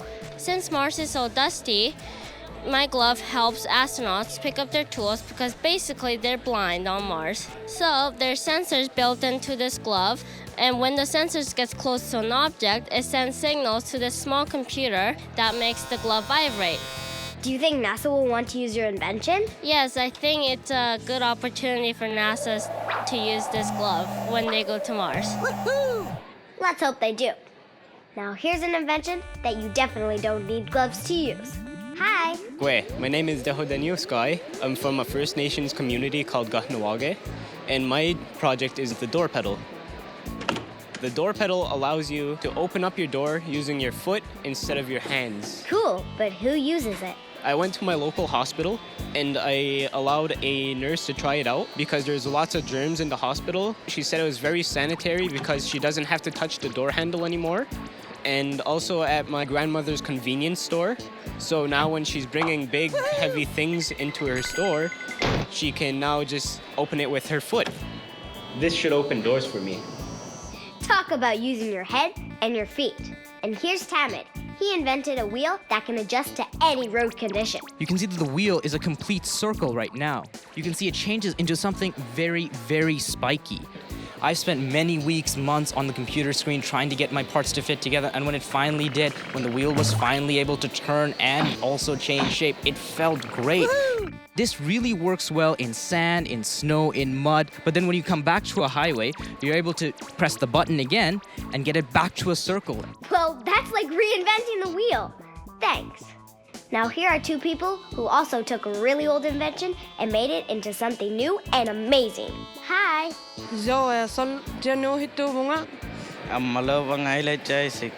Jenna and Elijah are Inuit and live in the far north in Saluit, Nunavut. That's Hullik Inuit oil lamp. They worked out a way to use the heat of a traditional oil lamp and make electricity to charge a cell phone. Heat from Hullik, it make electricity so you can charge when you're camping. So you never run out of power. Cool. That's a lot of inventions. But what about discoveries? Here's a question from Michael. What is the difference between a discovery and an invention? Yeah. What's the difference? That's what I asked some of my friends. Ask a friend. An invention is something that you make, and a discovery is when you find something, but it's already made by nature. A discovery is when you find something new, and an invention is when you make something new. Well, I checked, and I found out you guys are right. Now, speaking of discoveries, here's a question from Daniel. What does eureka mean? Well, Daniel, when I was trying to find out what eureka means, I found this great story. So I made this animation. Archimedes was an ancient Greek mathematician, philosopher, engineer, astronomer, and inventor. Fortunately, despite being very busy, rumor has it he still took a bath regularly. The story is, he discovered the principle of displacement when he noticed how the water level rose when he lowered his body into it. When he realized his discovery, he shouted out, Eureka! Which is the ancient Greek word for, I have found it. Archimedes also discovered that stuff that's less dense than water, like gases for instance, float to the surface instead of sinking to the bottom. We don't know how he discovered that, but you never know. Eureka! Speaking of Eureka, I had an idea to put bouncy springs on my popsicle, so while I'm on the trampoline, it can bounce along with me. Oh no. If I can't invent a way, maybe I'll discover one eventually. I have discovered that kids have discovered a lot of cool things. When she was 10, Catherine Gray discovered a supernova. That's an exploding star. And Catherine is a bit of a star herself because she's the youngest person to ever discover a supernova. 15-year-old Tom Wag discovered his own planet. And 15-year-old Willem Gattery may have discovered a lost Mayan city by using star maps. And lots of kids have discovered ancient fossils. Hey, cool! A dinosaur fossil. Here's a question from Mateus. Who found the first fossils of a dinosaur?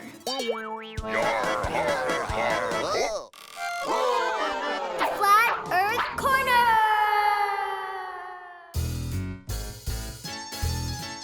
I wish I could find something really valuable down here, like gold.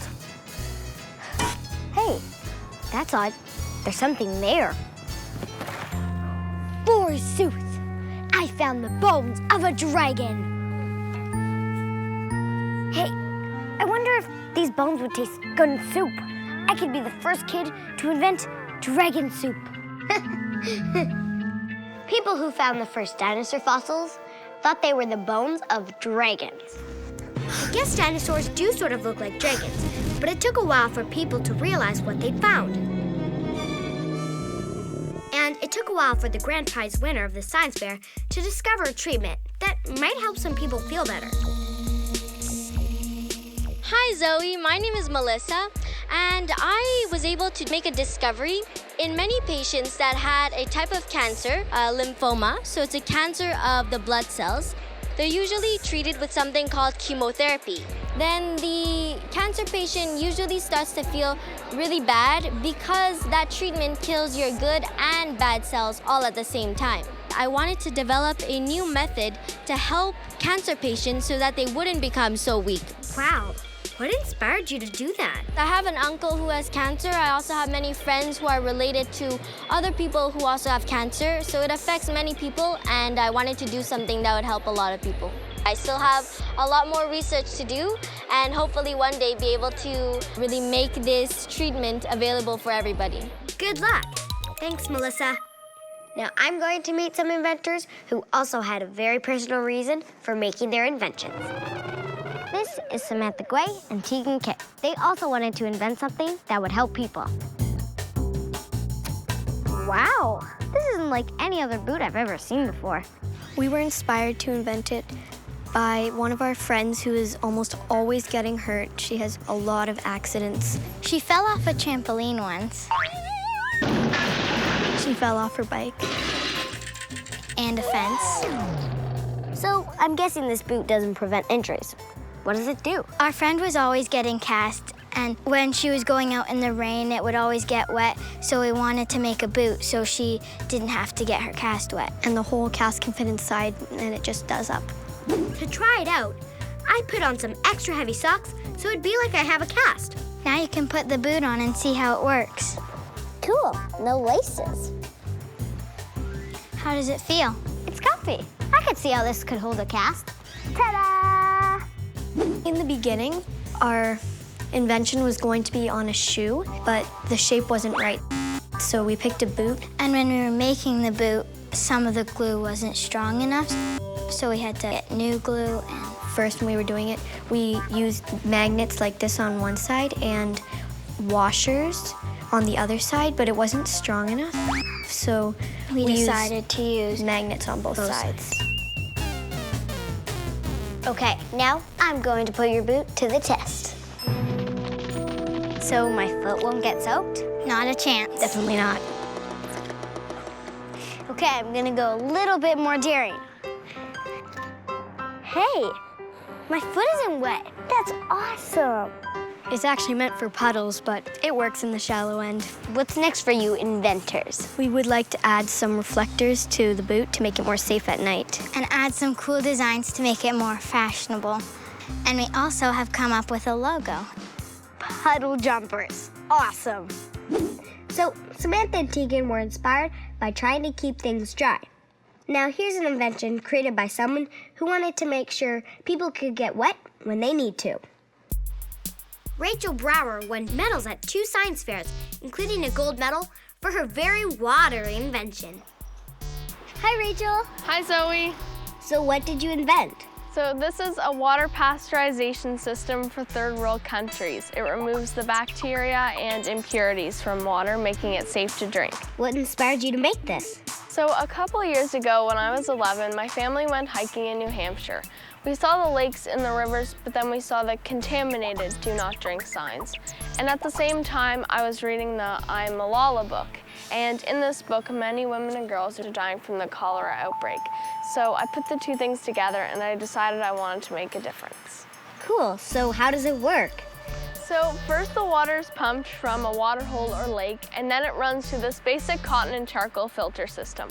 Once it runs through this system, the 2-liter bottles are filled up, and then you would remove them from the system. What did you find difficult? So though the system removes the impurities, I found that bacteria is also found in water. That's when I designed this novel color-changing wax indicator. So once your 2-liter bottles are removed from the system, you'd place this inside and then place your bottles on a piece of corrugated tin roof. The sun will heat the water to 40 degrees Celsius, and this blue wax will change from dark blue to light pink, indicating that the water's heating up. Then once that water reaches 60 degrees Celsius, this will melt and run into the second vial, indicating that the water is safe to drink. Wow, that's awesome. So what's next? And this summer, my system will be tested in Kenya and Pakistan. Do you have a message for kids who'd like to invent stuff? Find something you're passionate about, and just because you're a kid doesn't mean that you can't make a difference. Thanks for being on my show and showing us your invention. Now here's a question from Yasmina. How many discoveries and inventions are there in this world? How many inventions and discoveries are there? Let's see. Electricity, fire, air conditioning, toilet paper, The printing press, vaccines, getting warm, refrigeration to keep heads from getting warm, eyeglasses, internet, jet engines, airplanes, helicopters, rockets, compasses, calendars, cars, radios, cranium getting hot, brain starting to overload, pasteurization, telephones, boats, motors, cars, radio, cranium getting hot, DVDs, drones, bootings, synapses firing like a laser. Oh no! Ah! You're gonna make my head explode! The truth is, nobody really knows how many inventions and discoveries there are. Because there have been so many throughout history. And this gives me an idea for a song.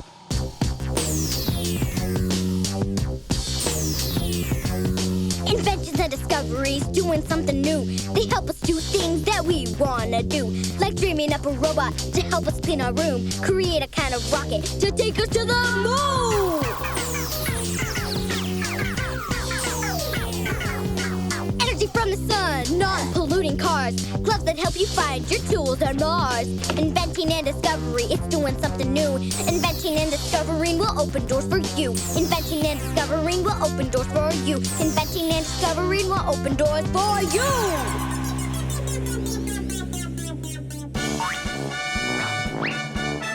My Great Challenge! Today's challengers are Anjali and Logan. Yay! Versus Stefano and Sasha. Yeah! I'm gonna show you some weird inventions, and both teams have to guess what they are. If neither team gets the answer, you get a clue. The team that gets the most correct answers wins. You ready? Yeah. Okay, you girls are gonna go first. Okay. I think it's like for the baby to go inside. And babies are bigger than this. So, like the new. We're going for hammock. I guess. Okay. A hammock? Yeah. Sorry, girls, that's wrong. Boys, your turn. Don't see it. Oh, nice cat. A bag of litter for cats. Sorry, guys, that's not it. Okay, you guys get the clue now. I guess it's bed. Yeah. You guys were right. It's a bed for cats. Yes. What is it? Cheese shredder Or something shredder. Yeah, it's like a shredder. Yeah, it comes out from here. Yeah. Is it like a shredder? Sorry, guys, you're wrong. So I think it's something that you could put like a fruit or something inside. A fruit cutter, let's say. A cutter? Sorry, guys, that's wrong as well. So you guys now get the clue. A juicer. Yeah, you guys are right. Yeah. You put the lemon in, and you squish it, it comes out. You hear that? Yeah, I hear it. Let's see how much juice it made. You spilled some. What is it? Has to be like a decoration for something. I don't think so. It's something that we Used to clean a toilet or something? A drain? Sorry, girls, that's wrong. Okay, you guys go. But could it be a decoration? Because this could be the hair. This isn't look like. No, why would it be a doll? But can't you see? Does this look like a doll's hair? Eyes. Okay, guys, I need an answer. A decoration. Decoration? Sorry, guys, that's also wrong. Okay, now you guys get the clue. Oh, it's a potato smasher? You guys are right. When it's baked, you mash it. Oh, I know what it is. It's like one of these old-fashioned bells. Hold on. I don't think it's a bell. Yes, there's no 'cause- like ball inside. You put the ball inside. I need a final answer. What did I say? A bell? Sorry, guys. That's wrong. Sergeant? Is it to take out a core of an apple? Nope. You guys get the clue. Maybe a lighter? No, impossible because there's no fire thingamajig. Yeah, but you could put something in. A lighter for candles? Sorry, girls, it's not it. Oh, maybe not. Is it to take out the light? Yeah, you guys are right. Yes. You use this to put out a candle without burning your fingers. All right. Okay, both teams have 2 points. So this is the tiebreaker. What is it? A measuring magnet? A measuring magnet? Sorry, girls, that isn't it. There's circles on it. Could It could be a tracer. Is it a tracer? Sorry, guys, that's not a tracer. So you guys now get the clue. Oh my! It's the whole tool. Is it like to measure the pasta? You guys are right, it wins. Yes.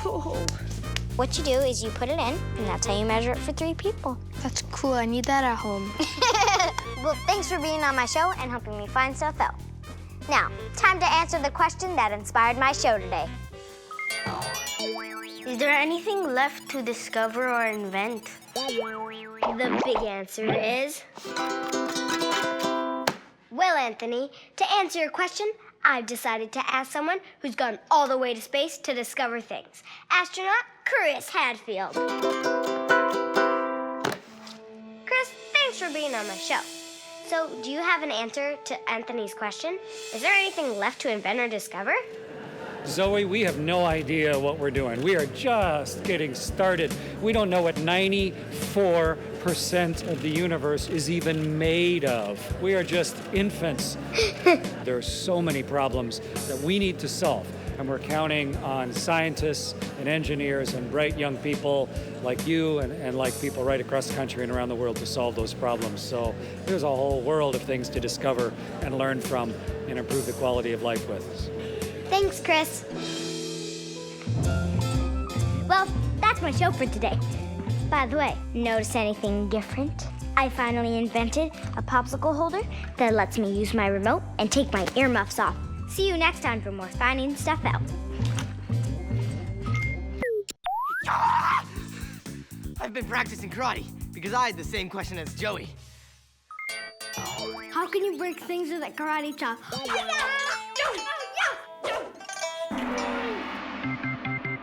The short answer is not the way I did. There I was, getting ready for the big break. I'm lucky I didn't break my hand.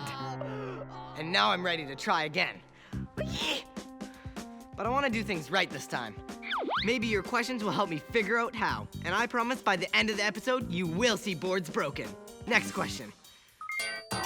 How do people break things? How can you break things, Lily? Fall on them, bump them, crack them, hit them, step on them, pull them apart, crunch them with your teeth, throw them on the ground. So many ways. Uh-oh. Ah! You're gonna make my head explode. Making my head explode is another way to break things. Crash it, smash it, slash it, hash it. So many ways to make things break. Bash it, thrash it, gash it, dash it. Karate chops, big drops, or earthquakes. So many ways to make things break. Crush it, smush it. Easy does it! The surest way to break something in two is when you're trying very hard not to. Sorry. One of the most dramatic ways to break things is explosives. Check this out. How do you break a rock? Well, Sarah, to find out how we break rocks, I've come to a rock quarry. Here they take huge pieces of rock like this and break them up into gravel like this, which is used to build roads. And to show us around, here's Tony. Harrison, nice to meet you. Nice to meet you. What we're going to do to break rocks is use explosives. Would you like to help? Yeah, of course. Let's go. do it, buddy. This is the area that we're going to blast. We've got to drill approximately 80 holes. They put the explosives deep in the ground because they break more rocks that way. If they were on top of the ground, most of their power would just go into the air. Harrison, this is our rock drill. It's a D9 that we use to drill a 4-inch hole to set up explosives in. So I'd like you to get in and drill some holes. So I'm gonna help you drill a hole? You're gonna drill the hole. Oh, sweet. And she's running. Whoa. You're drilling a 4-inch hole 40 feet deep, so we can put the explosives in the ground a little later. Right. What we have here is a stick of 1.5 inches by 16 inches stick of nitroglycerin-based dynamite. Dynamite? Dynamite! In my hand here is what we call the detonator, the blasting cap. The blasting cap goes inside the dynamite. It's kinda like a firecracker. We'll make a small explosion in the blasting cap that will set off a huge explosion in the dynamite. Are you sure it's safe that I'm holding this right now? Well, it's very safe. Okay. When we put this cap in, there's a hole in the bottom. Stick it in. Just like that? Yes, sir. So what we're gonna get you to do is hold that like that. So I can drop it in the hole? Drop it in. All right, now we've got that. I'm gonna ask Dustin, who's the blaster in charge here. Nice to meet you, Harrison. Nice to meet you. And he's gonna help us load this hole. Seems like dynamite's not enough. We're gonna add this explosive powder on top of that to make a really big boom. So this is an explosive material? Yes, it is. Whoa. Each one of these bags is about 25 kilograms. Now we're gonna put the material around. And this is called stemming. So you just throw rocks in there? Just keeps the power in the rock so that it breaks the rock. Right. So let's do the same thing over again over here. After we get all 80 sticks of dynamite ready, it's time to blow up some rocks. Let's go set off some explosives. All right, let's do it. We use these wires to connect the 80 dynamite sticks to a battery. And last but not least, we've got to get to a safe spot. We've moved back far enough from the explosion. So now we gotta hook it up the wires to this thing? You hold that. I'm gonna put the wires on for you right now. Okay. We'll give it a little wrap. Okay. I'm honking the horn 12 times to warn everyone that a blast is coming. Watch out, everybody!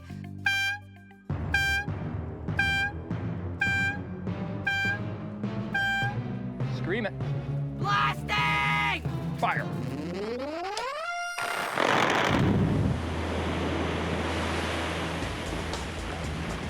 Oh my gosh. Woo, good one! What? Awesome. Oh, you just set 10,000 pounds of explosive off, buddy. Wow, that's crazy. Our explosion turned this into this. Hey, let's see that again. Wow, is that ever cool?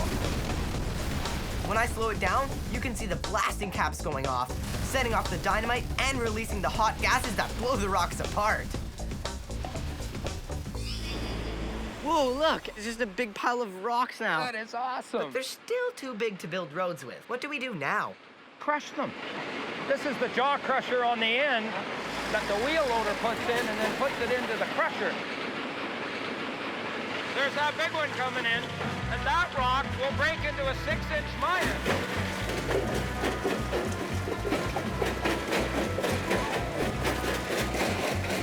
Wow, that's exciting, you know. That, even for me, I still get excited over it. So that there, that's our end product coming out of there. Nice. This is used for like roads and stuff. It is, road and construction. Wow, well, I had a blast. Thanks so much for being on my show, Tony. Oh, it's a pleasure.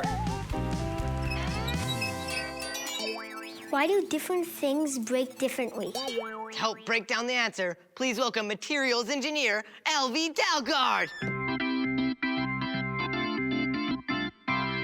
Hey, Harrison. Hey, so what does a materials engineer do? Basically, I'm an expert on how stuff breaks. Whoa, you get paid to break stuff? Cool. So Miles was wondering why different things break differently. There's two main ways that things break. Ductile breaking, which is kind of stretching apart until it just pulls apart. Like crazy putty. Or there's brittle breaking, which is where things just snap apart, like this chocolate. Or like the cracker, right? Like the cracker. Exactly. These balls are kind of somewhere in between, right? They're stretchy, but you couldn't really break them. You can't crack them, can you? Let's try. First, put your safety glasses on. All right. And we're gonna use this liquid nitrogen, which is really, really cold, 200 below zero. 200 below zero? That's more than freezing cold. So we're gonna drop one of these balls in there. Oh my We're gosh. gonna try to get it really nice and cold. All right, let's see if it's cold enough. Normally, a hammer would just bounce off a rubber ball like this. Ready? Yeah. Let's give this a try, right? 1, 2, 3. Because it was frozen solid, the ball just cracked in half, like a cracker. Well, Harrison, is there anything else you'd like to dip in liquid nitrogen and break today? Would that work on one of these soft gummy candies? Yeah, that's pretty stretchy, isn't it? Look at this, look how far I can stretch it. Let's see if it's gonna break. It shattered like glass. It shattered like glass. I think I have another question. This one's from Cameron. Why doesn't metal break easily? Well, Cameron, I'll take that as a challenge. I'm gonna break a piece of metal with my bare hand. Hi-ya! Nice. Well, that was just a piece of aluminum foil. But how come some metals are so hard to break? Well, the aluminum foil was easy because there's not very much metal to go through, and aluminum is not one of the hardest metals there is out there. Can you break this? Okay, like this metal desk right in front of us? Yeah, try that. Let's try this. Hi-ya! Sorry. Not really. But how come? This one's thicker, and it's also just a harder metal. So sometimes you might think something made out of metal is strong, but it's not. Giuliano had a question about that. Why did the Titanic sink if they said it was unsinkable? The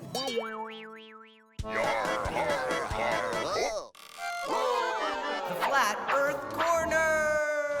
Ahoy! This ship is unsinkable. It uses all the most advanced technology.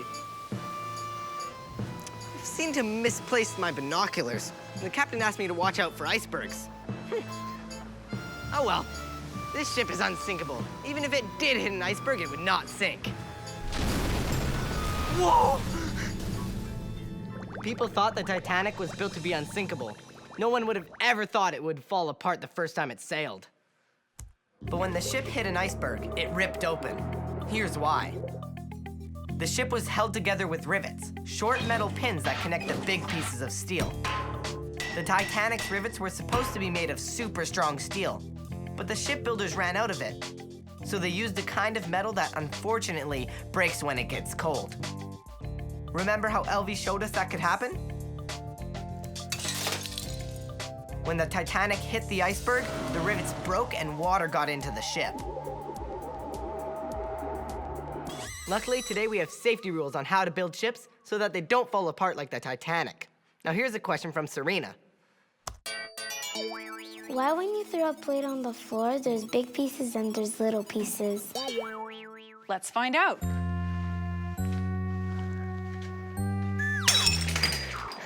Wow. Wow. Well, it certainly did break into different sizes of pieces. I love breaking things, but how come some of the pieces are bigger than the others? Well, that's the question. Plates are made out of clay, which is actually made out of lots of little particles. You can kind of see them there. And in between all those little particles are little cracks and little holes. It's actually kind of like these paper towels. See how there's a line of holes right along it? Right. If you were to break this, it would break along those holes. Hi-ya! You really like to break stuff, don't you? It's for science. Oh, can you stick around? We're gonna do some more breaking, experimenting later. Sure. Awesome. Here's a question from Katrina. Why do baseballs break windows? I checked the answer, and the reason baseballs break windows is not just because you have bad aim when you throw. There's science involved. Let me show you on my Super Zoom-o-matic. Glass and everything else in our world is made up of tiny things called atoms, which can join to form molecules. Some molecules hold together very strongly, but some don't. To find out how it works, let's get some... Street Smarts! Do you guys want to be molecules? It's for science. Yeah! Okay, so link together like your molecules that are really tight together. All right, now pretend that I'm a baseball and I'm gonna try to break through you.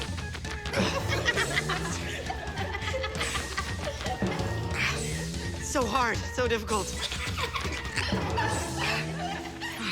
Okay, I can't do it. Okay, let's pretend your molecules that are really loose together. Okay, now I'm gonna be the baseball again. I'm gonna try to break through you this time. Oh, yes, that was really easy. That's just like one way that a baseball can break through glass. What I wanna know is, have you ever broken anything? What is the worst thing that you have broke? A lamp. A wall by slamming the door. All I did was open the door, then boom. And the wall just like broke? Yes. My sister's video game by breaking it in half. Was she very happy? No, she was really mad. A flower pot. I was running and I hit it and it fell and broke. My aunt's flower pot.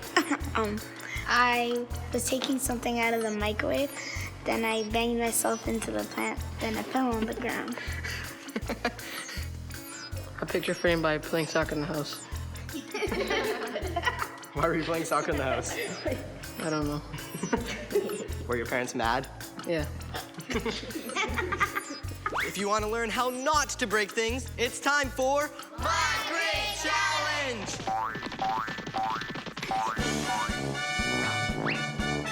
My Great Challenge! Today, my challengers are Dahlia, Yusuf, Hi. Olivia, Hey. Erica, Hi. and Mateo. Hi. Today, your challenge is to try not to break an egg. Do you think you can do that? Yeah. All right, everybody take an egg. Now watch this.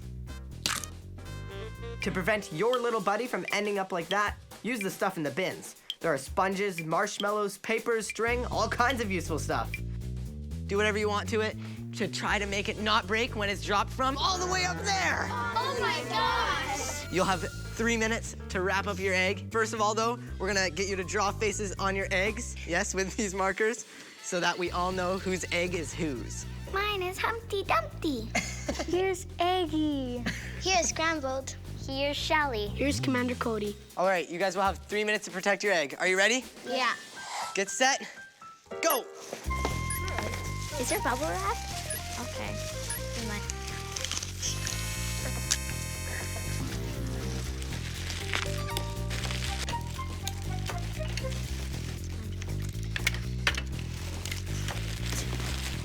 Ten, 9, 8, 7, 6, 5, 4, 3, 2, 1. Okay, time's up. Okay, are you guys ready to see whose egg survives and whose turns into an omelet? Yes. All right, first one. Are you ready? Yeah. 3, 2, 1. Whoa. I think that one's mine. Here's the second one. It looks like an egg falling out of It bounced that one. Okay, ready? Mine came out. Here we go. Ooh, Oh God, yours that sounded, It bounced. that sounded like a crack. Omelet. It bounced. All right, so go grab your eggs, and then I'll help you open them up and inspect them. Oh, I've got yolk. I know. It's epic So it's- omelet. Oh, it's definitely an omelet. There's yolk coming out of it. Bounced, eh? Okay, let's open this guy up. See how Humpty Dumpty's doing. Humpty Let's see, where is he? Yeah. Humpty survived. He's safe. Oh, okay. Scrambled, are you safe? Scrambled is Yes, safe. looks safe to me. Scrambled safe. Let's see. What is it, Commander Cody? Yeah. Oh, there's a lot of sponges around the thing. That's probably why he bounced, eh? Act like I told you. He's safe. Commander Cody survived. Last but not least. Okay. There, Shelly. Shelly looks safe. And I would tape. Let's check. We gotta make sure. Of Yep, course he's Shelly's safe. Shelly's safe. So 4 out of 5 eggs are safe. Well, please welcome back Elvie. She's gonna explain why this happened. So if you were gonna fall on the ground, would you rather land on a giant marshmallow or just on the ground? Marshmallow. Yeah, eggs too. If you squish a marshmallow, see how you can't really squish it fast. It kind of slows you down. And that's what happens with the egg too when the egg lands. So it spreads out the impact and it also cushions it so it doesn't land so fast. It slows it down. And that's what happened with your eggs. Good job. Okay, so today we broke an egg, a plate, a rubber ball, and I've blown up rocks. But I still haven't figured out how to answer Joey's question. How can you break things with a karate chop? I'm gonna need a karate expert. Please welcome Henry Chibozo. Whoa. Sensei! You're really good at karate. How long have you been doing this for? Oh, long. I got my black belt when I was 16. Wow. Well, I've been doing a lot of breaking things around here today, but I think I'm gonna break a brick now with my hand. I don't think it's a good idea. Just watch me. Harrison, it's not a real brick. It's styrofoam. You got me. Well, when I was trying to break a board with my hand, I almost broke a bone. First of all, you have to do it with someone who knows how to break a board. You have to have a strong mind, and you have to have a lot of practice. Right, well, can you show me? I'll show you how I break a boards. Boards, please.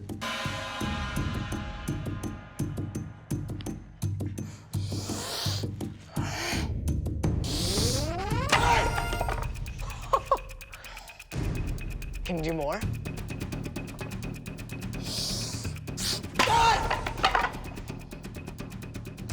Whoa. 3 boards, please. 3 boards?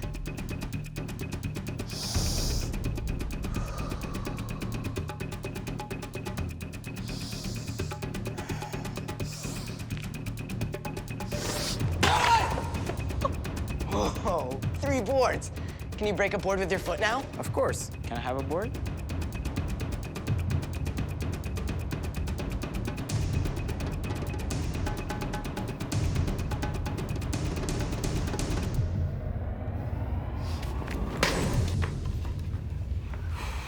That was awesome!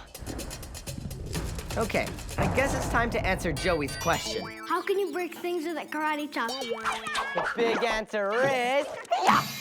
You need a bunch of things working together just right. We saw today that even hard things can have weak spots.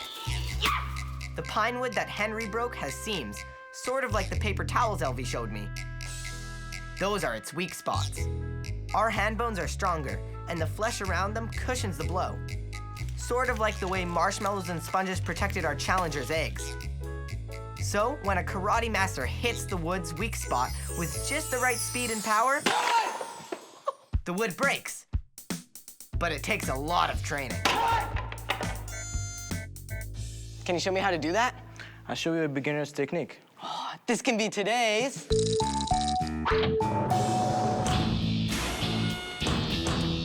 Uh-oh. Do try this at home. Breaking a board is for very advanced karate students. So today, we're gonna show you something that you can start training with. We're gonna try today to do a kick. Go in position, like that, the left leg forward. Your knee go up, and you do a kick. I'm gonna show you first. Okay. Okay? So, there and then. Exactly. Okay. 1, 2, 3.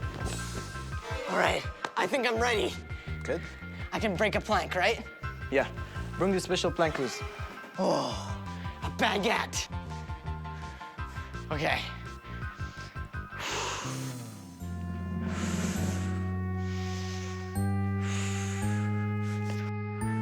Hi-ya!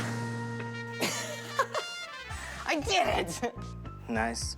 Thanks for helping me find stuff out.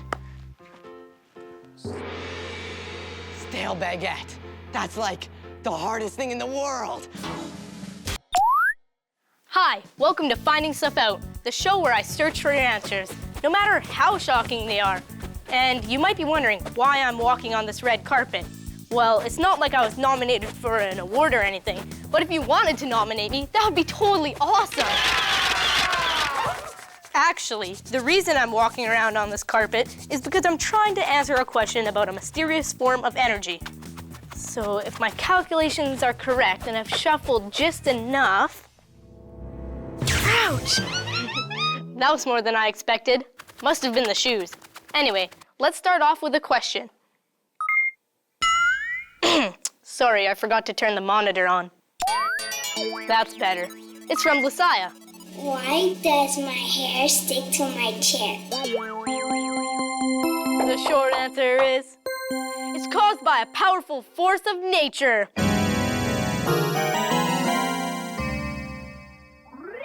And today, I'll find out what that powerful force is and how to use it to make the kids of today superheroes. So now I have to find out why your hair sticks to your chair. It's probably something sticky.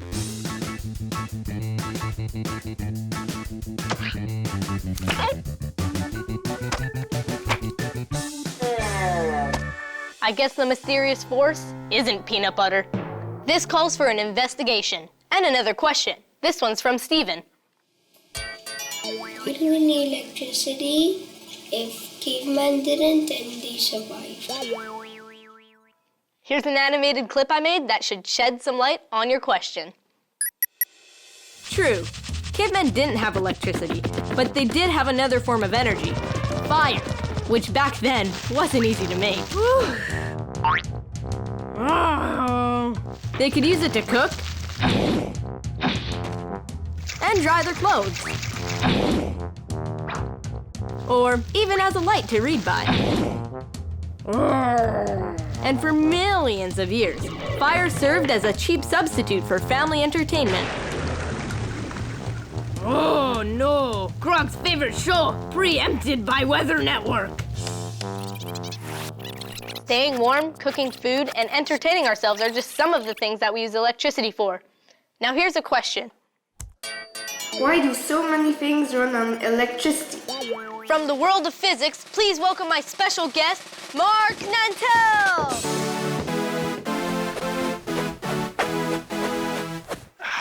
Hi. Hi. The mysterious force. So why do so many things run on electricity? Well, I mean, for very different reasons. In the case of light, it's just cleaner and it's more efficient and it's safer.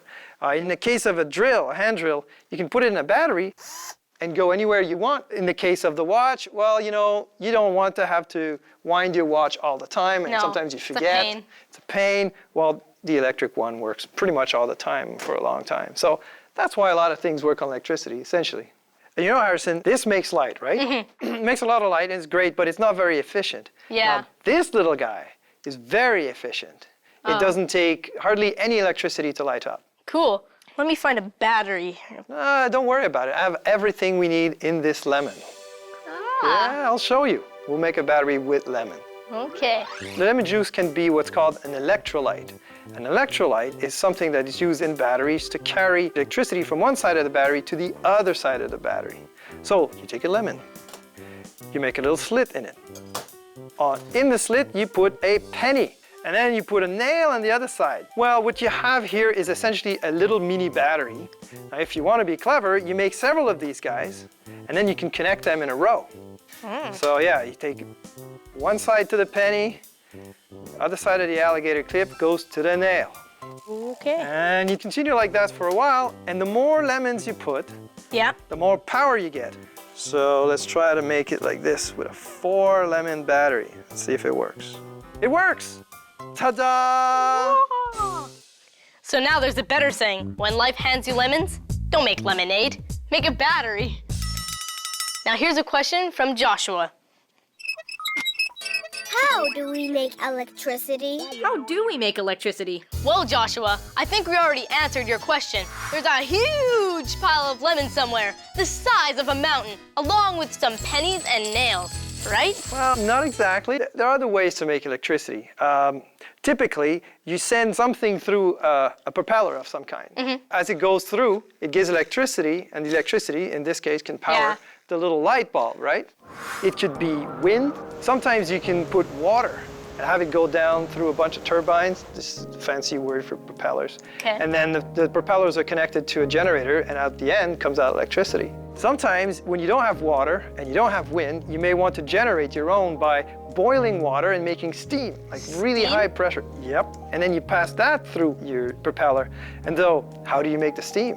You can use nuclear power, or you can decide to burn fossil fuels like coal or petroleum or natural gas. But another way you can do power that doesn't involve steam or nuclear power or anything are some maybe more sustainable ways, using what the Earth already gives you. Something like geothermal. So the Earth is hotter inside the Earth. Yeah. So if you dig a hole in the Earth, it's hotter than at the top. So you can actually get some of the heat that's there in order to help you generate electricity. But also you can use the tides. So if you go at high tides, you make sure there's water somewhere, and when tide becomes lower, all the water comes back down to go to the sea, and that's when you make it go through propellers again and turbines. So no matter how you make the turbine turn, it generates electricity. And the other way you could do it is using solar panels. So the sun is always there, it's shining on the Earth anyway, it's wasting a lot of energy. Let's imagine this is the sun, right? Okay. All right, well, just imagine. And we light this up. Watch it. Yay! There's your car. So we generated electricity that powered the little car just from the solar panel that's on its back. No turbine needed. So until we're using things that don't create pollution, how do we cut down on it? You could use less electricity. That's the best way.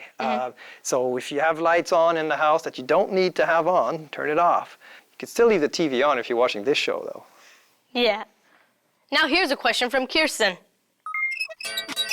How does electricity travel through wires? Imagine that a wire is this tube. Just like those marbles slide from one end of the tube to the other, when you turn a switch, all of a sudden, the electricity goes to where it's needed. If you turn off the switch, it stops. Turn on the switch, it goes. So what are the marbles supposed to be? Well, they're kind of an analogy to electrons. Okay. Electrons are little bits, the smallest bits of electricity you can find. Cool. That was very illuminating. Thanks for being on my show, Mark. No problem, my pleasure. Speaking of moving electricity down a wire, it's time for... My Great Challenge! So Shoshana and Olivia, take your positions and get ready to compete. Woo! In real life, we have to move electricity long distances from where we make it to where we use it. So today, My Great Challenge is about moving electricity from one place to another. So you have to get the power from the batteries all the way up to the caveman who's holding the light bulbs, and the first one of you to get it all the way up to the caveman will be the winner. And here's the tricky part. You have to use these wires and other stuff. But none of it is long enough to run from our batteries to our caveman's light. So you have to figure out what you can connect to the wires to carry current all the way between these streetlights and our cavemen.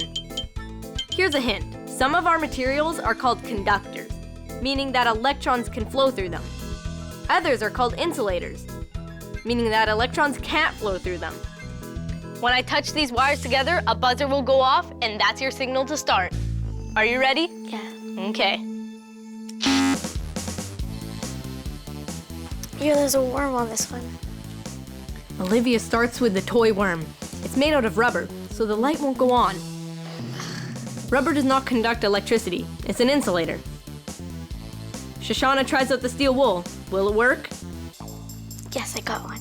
Yes! Metal is a great conductor of electricity. Electrons easily move through it. And now Olivia is doing the same. Shoshana is trying out the light stick. Uh-oh. It may light up inside, but the outside is plastic, another insulator. Olivia doesn't seem to be using anything plastic anymore. That metal wire works. Stay. Yep, that knitting needle is also metal. Shoshana's catching up. They're tied now. They're both down to their last light, and Olivia's putting the pedal to the metal with aluminum foil. Oh, the caveman's torch is lit up. We have a winner. Olivia, congratulations. Congratulations! Street smarts! So what would you do if there was no electricity? Well, I would probably scream and run and cry. I will use like a lemon and dime and penny to light the little light. I'd play the drums. Yeah, I like this guy. I just practiced my dancing.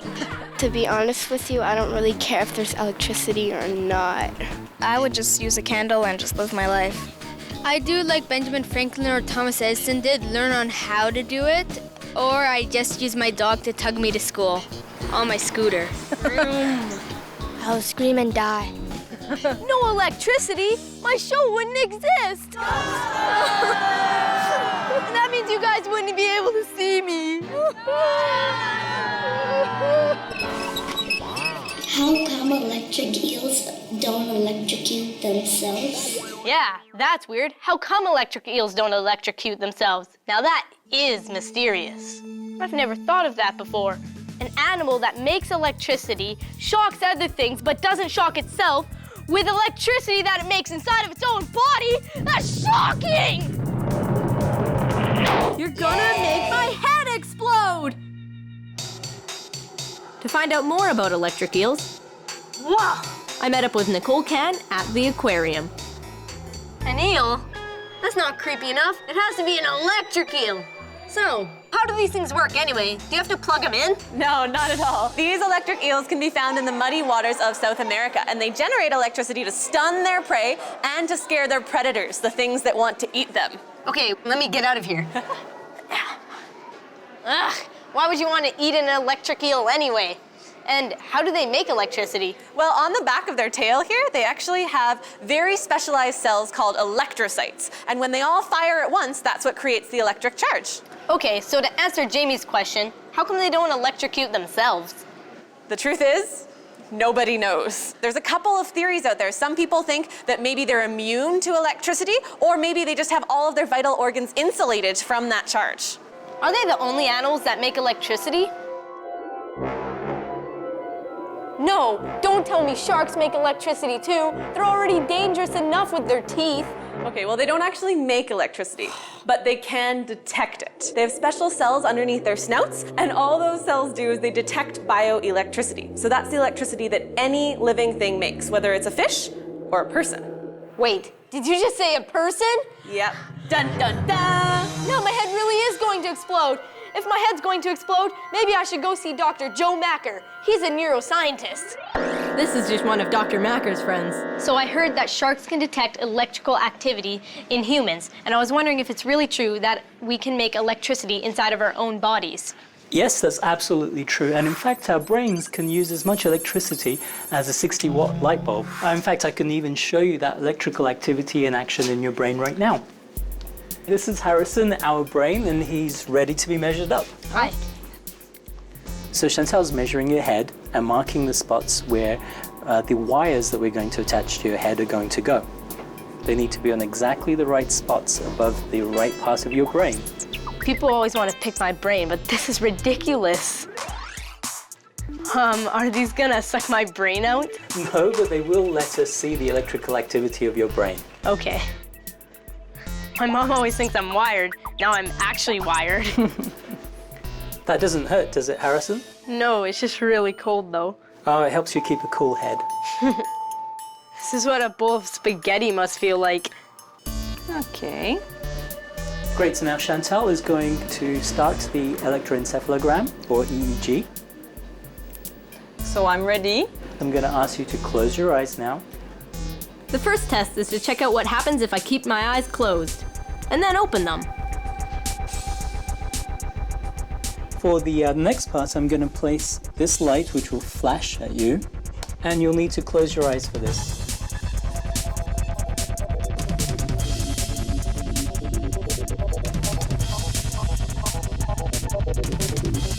Okay, we're done. That was really weird. It was like the lights, and I like kind of wanted to open my eyes while they were like going, but I knew I wasn't supposed to, so I didn't. And it was just really weird. It's time to see if I'm really full of energy.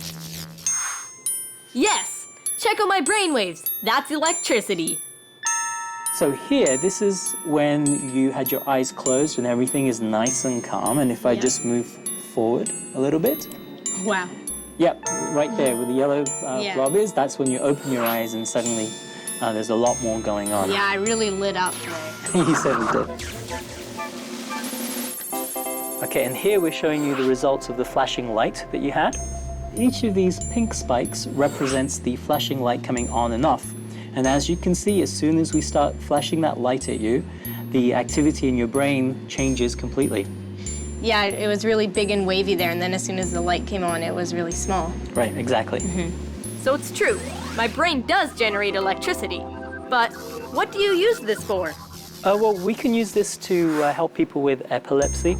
In epilepsy, certain parts of the brain are firing when they shouldn't be. And so we can see that with this machine. And now we can even implant a device called a pacemaker into their brain, which regulates the activity so it's back to the way it should be firing. Wow, so electricity can actually correct people's problems. When you know what you're doing with it, yes. Well then, maybe you can answer this question from one of our viewers. Why don't grown-ups let kids touch electricity? That's a very good question. In part, it's because the amount of electricity flowing within our brains is thousands of times less than what's in the wall. And also, when it's flowing from one part of our body to another, that's safe. It's dangerous when electricity comes out from outside our body and goes through us. Yeah, that's an electric shock. Exactly. So remember, kids, don't play around with electricity that comes out of wall sockets, or you'll get socked with shocks.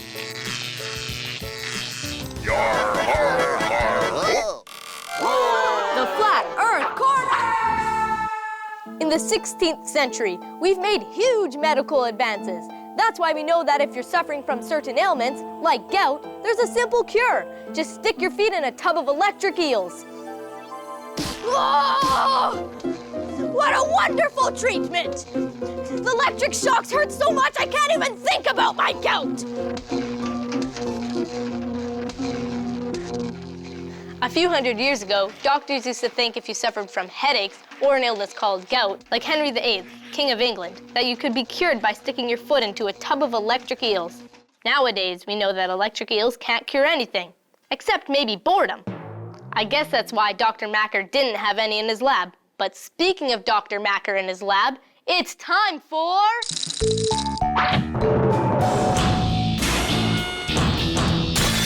Uh-oh. Do try this at home. So, as I found out from Dr. Macker, your heartbeat and many other things inside of your body have electrical impulses. So to feel how that happens, place your fingers on your wrist like so. Can you feel that pulse? That's your heart pumping blood all around your body, which is controlled by tiny electrical signals. And more signals to help you keep your balance, all because of electrical impulses.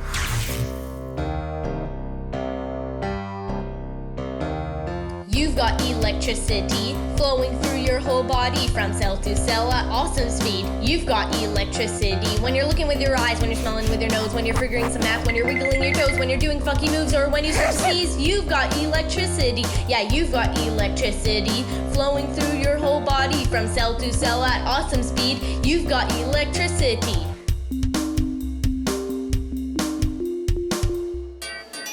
What's lightning? What an electrifying question. I checked, and it's a lot like rubbing a balloon against the wall, except with way more electricity.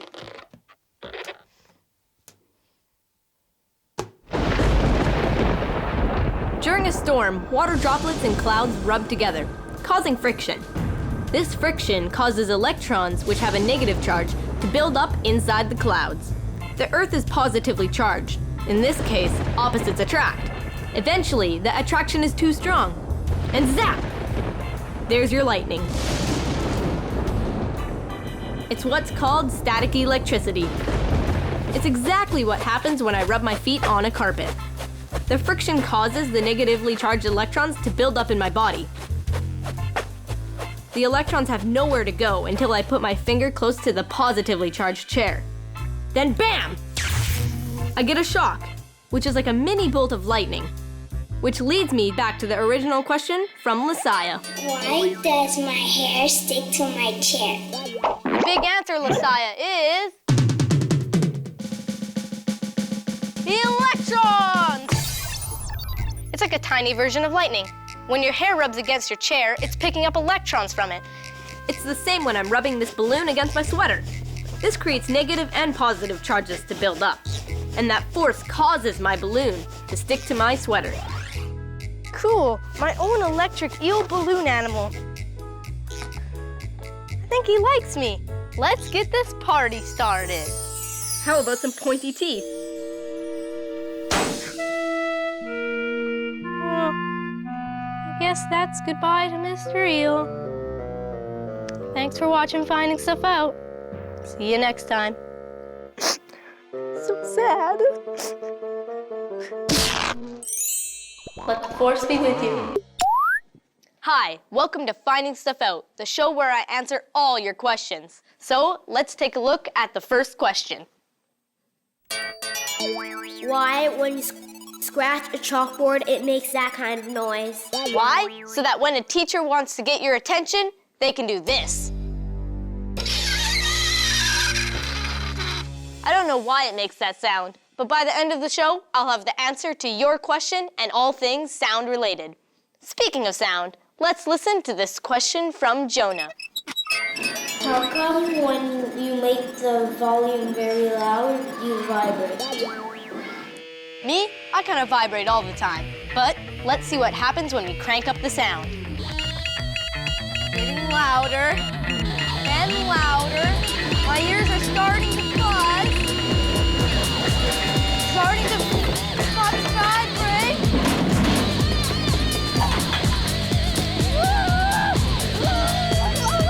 Oh my gosh, don't turn down the volume.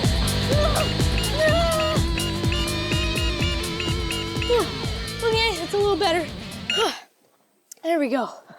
What happened there? Watch this. Anything that's a sound is really vibrations. We think that air is nothing, right? But it's full of these teeny tiny molecules, so small you can't even see them. When the rubber duck squeaks, it pushes these molecules in the air right next to it. See? They get pushed, and they push the molecules next to them, and they push the molecules next to them, and so on, all the way to your ear, where your ear turns all those vibrating, pushing molecules into sound.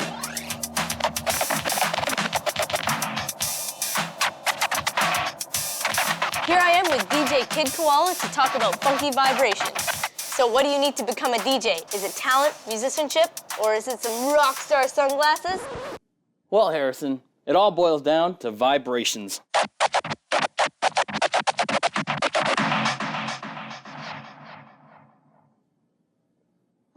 Oh yeah, it does vibrate. That means music is all about vibrating, right? That's right. In fact, all sound is vibrations. When I pluck this string, you can see it going back and forth at a certain speed. Mhm. That's what we call the frequency, and that dictates what note you hear. That one's vibrating quite slowly, so Yeah. it's a low note. This string vibrates at a higher frequency, so it'll be a higher note.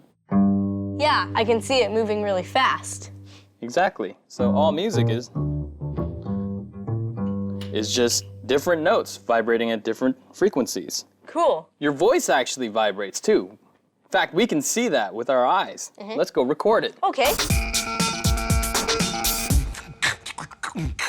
All right, Harrison, we're rolling. Okay. Take it away. Yeah! Cool! Playing with sound is fun. That was perfect. I think we got it. Awesome. So you actually recorded that on a vinyl record? Yes, we did. Wow. My grandparents gave me a vinyl record player. Yeah, well, it's kind of an antiquated technology, but that doesn't mean it doesn't work. And for us scratch DJs, nothing beats the sound of a freshly cut vinyl record. Smells good. Harrison, for the first time in history, your voice is recorded onto vinyl. Just like the Beatles. Exactly. You better sign this.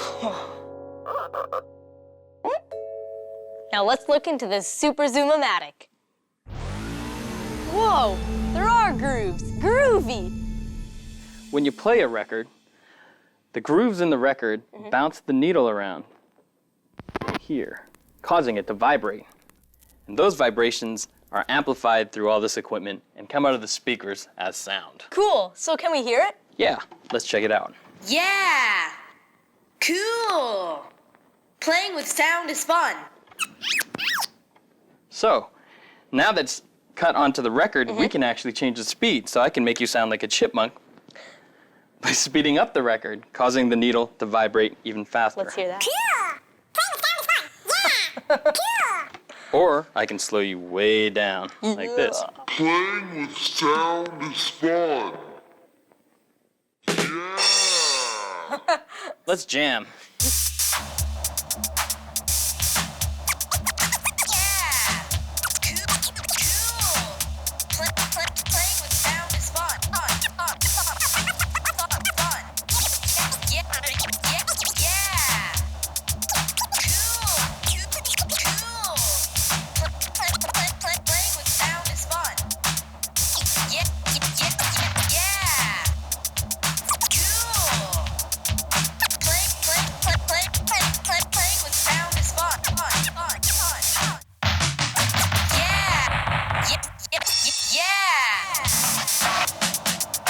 Yeah!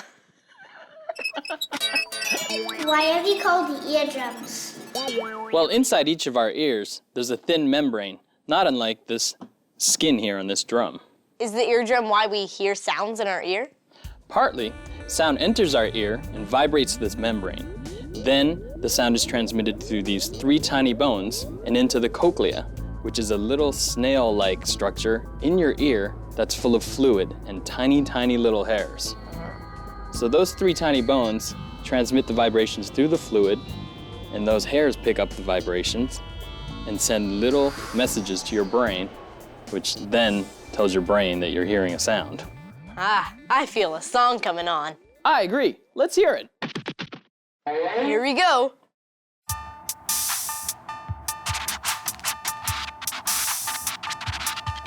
They're surrounded by a fluid, by a liquid like water, so vibrations cause ripples like a vibration oughta. And those liquid vibrations get sent right over here to some tiny microscopic hairs in your ear. Hairs in your ear? Dude, you must be insane. But those hairs in your ear send signals right to your brain. Your brain understands those signals as sounds, and that's how the process of hearing goes down. Wow, I hear through ear hair? That's both cool and weird. You know, these hairs in your ears, they're not quite like the hair on your head. They're really, really small. And they're very sensitive hairs that send signals to your brain which allow you to hear. Cool. Now here's another similar question about vocal cords. How do your vocal cords make sounds? To answer your question, please welcome my special guest, opera singer, Lindsay Michael. Hello, Harrison. It's very nice to meet you. Nice to meet you too, Lindsay. So how do we make sounds with our vocal cords? Basically, the air goes through your vocal cords and then they vibrate. But if you're talking or you're singing, it's the same thing. That's what causes the sound. Let's check it out with my Super Zoom-O-Matic. Okay.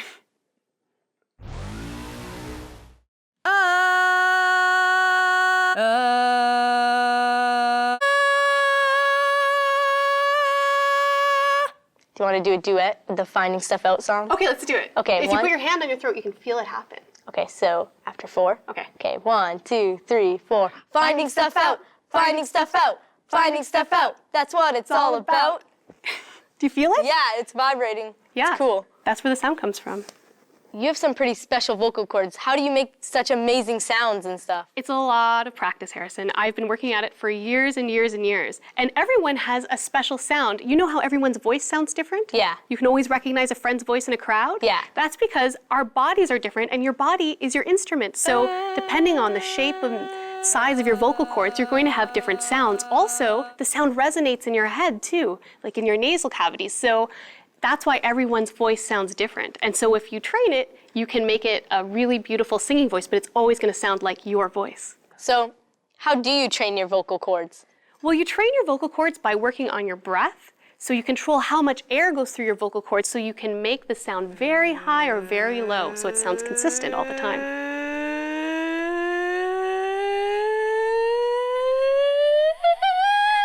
So can you sing an example of like really low to really high? Sure. So you sing a medium note, then you're using less air. So the higher and louder you are, the more air you're going to use. So if I sing a higher note, I'm using a lot more air. And my vocal cords are pulled a lot tighter. Is it possible to break your vocal cords? If you use your vocal cords too much, you know how you get calluses on your hands when you play guitars? Yeah. If you are really not careful with your voice, you can get calluses on your vocal cords. Wow. Called nodes. That's not good. That's not good. But I mean, you have to be really abusing it or shouting a lot or singing way too much too often without taking care of yourself for that to happen.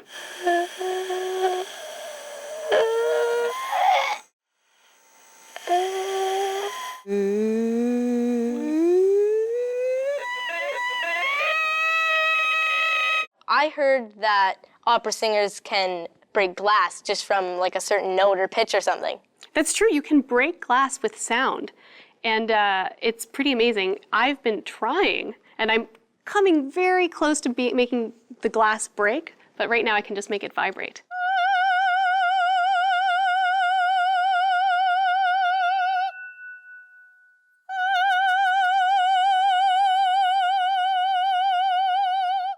Whoa, it was moving all over. Oh, and it was ringing out. Yeah, I can hear it ring after. Yeah. So it's still vibrating from the sound. So do you think you can break it? Yeah, that's really easy, Harrison. Okay. You ready? Yeah. Hey, you're pretty funny. Okay, now here's another question. It's from Emma. If you listen to your iPod too loud, are you gonna break your eardrum? Is it true, Lindsay, if you listen to music too loud that you'll break your eardrums? Well, you probably won't break your eardrums, but you could definitely damage your hearing. You see, there's these little hairs inside your ear that vibrate to hear the sound, and if you listen to music too loud, you could permanently damage those hairs. It's those ear hairs again. Well, we know that sound can travel loud, but... How do sound waves travel so fast? They're fast, but not as fast as you might think. Check this out. Lightning causes air molecules to vibrate.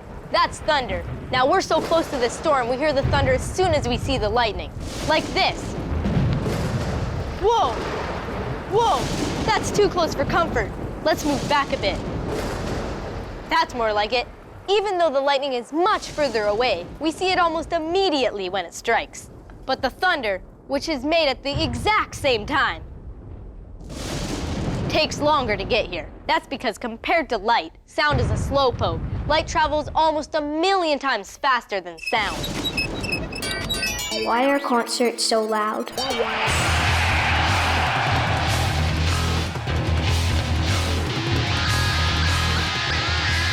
So that people in the back can hear, man. So if you're sitting in the front, you should probably bring some earplugs so that it blocks out some of the vibration. I think I heard another question. When whales go,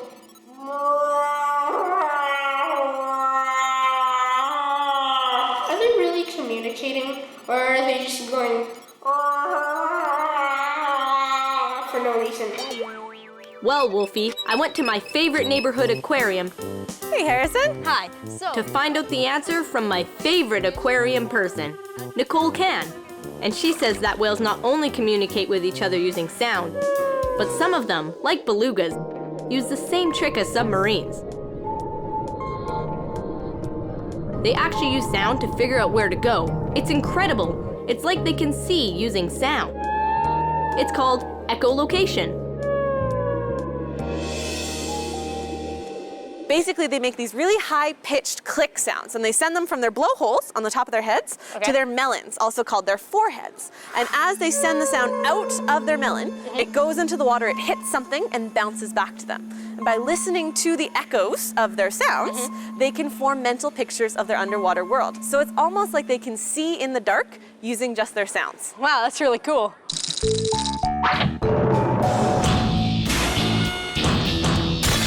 Uh-oh. Do try this at home. Not all humans can hear the same frequencies. So what sounds can you hear? Do you have bat-like hearing? Let's find out. See the number 0 at the bottom of the screen? It's moving up because I'm broadcasting a tone. As soon as you can hear that tone, make a note of the number. If there are any adults in the room, ask them to try this with you. Here we go again. Remember that number.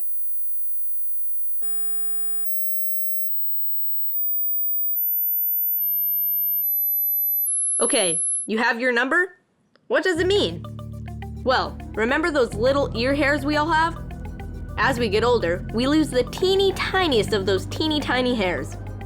Those are the ones that make the smallest vibrations and send our brain the signals for the highest frequencies. So young people who have these teeny tiniest hairs can hear higher frequencies than older people. If you heard the tone here, you hear like most 10-year-olds. If you heard it here, you hear like most 30-year-olds. And if you heard it here, your hearing is like most 70-year-olds. So no matter how mature you try to act, hey, you heard that sound? You're a kid. No, I'm not. I'm an old man. Street Smarts! So every day we're surrounded by sounds, ones that we like and ones that we dislike. So right now I want to know what your favorite sound is. The sound of water? A horn. Like, I mean, a siren. Ripping the grass out and then, like, blowing grass in a fan. It's weird, I know, but it's fun to hear. That is a little weird, but I understand. My favorite sound is the ocean wave. Rain is falling down. It makes me really sleepy. The wind. The puck hitting a hockey post. I know it's weird, but my favorite sound is popcorn kernels popping. Popcorn is pretty tasty. I love popcorn. Yes, it is, and it is awesome. So there you have it. Some sounds we like, and some sounds we don't like. Can you hear me? There's so much noise right now. How come when you scratch a fork to your plate, it makes some people have the shivers? Yeah, how come when you scratch a fork on your plate, sometimes it makes you shiver?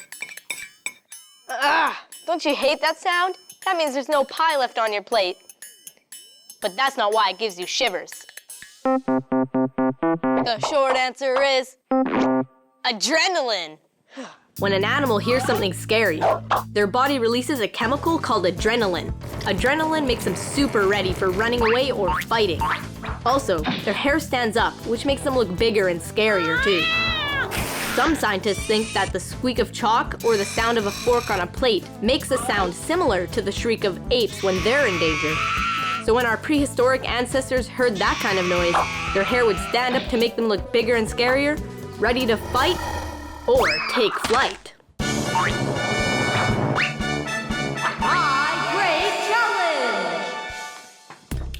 Our great challengers today are Isabella. Hello. And Clara. Okay, so your challenge today is to combine different items to make horrible noises.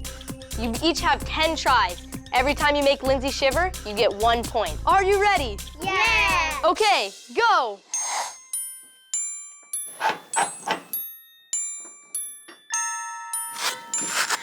Oh, no, I don't think so. Oh, that made me shiver. That's 1 point. You got a shiver too? Oh, that was a good shiver.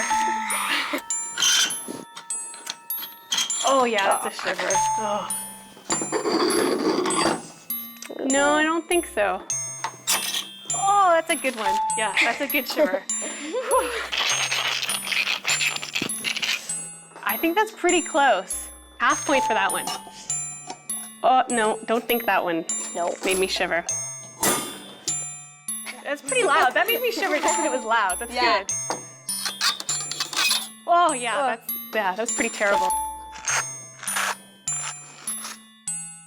Oh, I don't like that sound. That didn't give me a shiver. That was pretty shivery. Yeah, I think that's a half shiver. Yeah, I don't like that. I think that counts as a shiver. Okay. Yeah.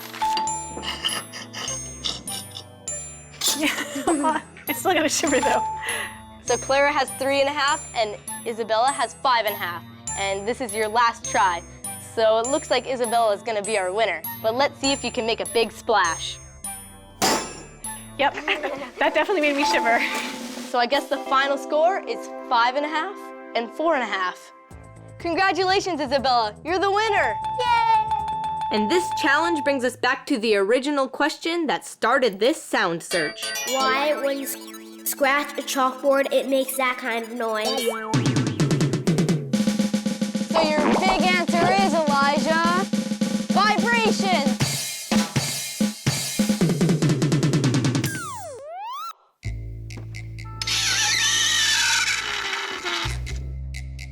My nails and this chalkboard vibrate when scraped together. That makes the molecules in the air vibrate in the same way.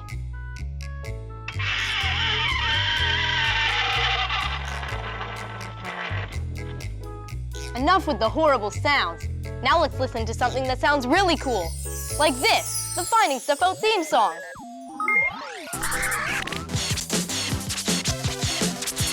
My name is Harrison and this is my show. I'm finding stuff out that you want to know. Just ask me a question that I don't know. That's why Finding Stuff Out is the name of the show.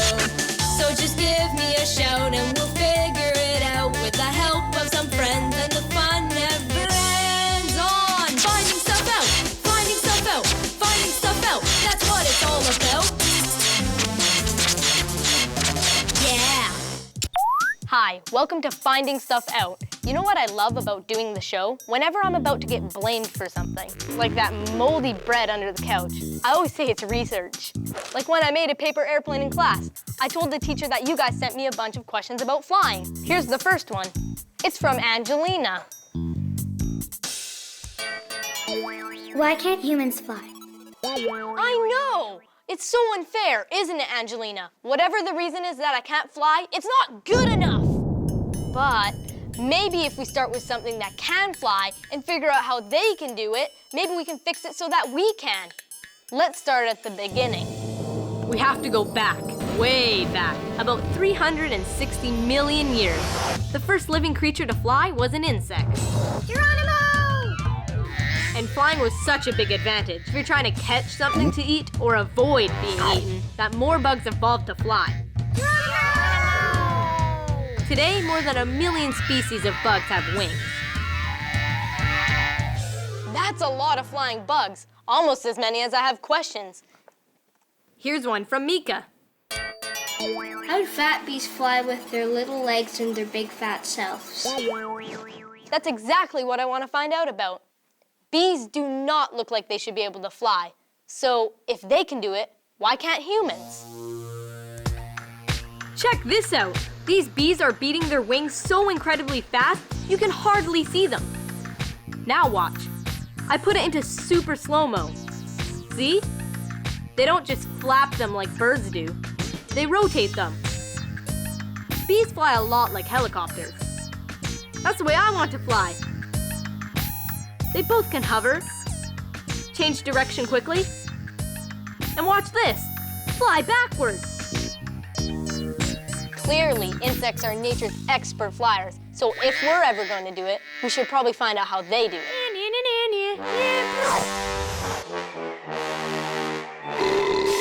Excuse me. Whoa, okay, maybe not. No more bugs. Next question. How do birds fly? The short answer is wings. To find out how wings work, I have a 4-time Canadian model airplane champion. Please welcome my special guest.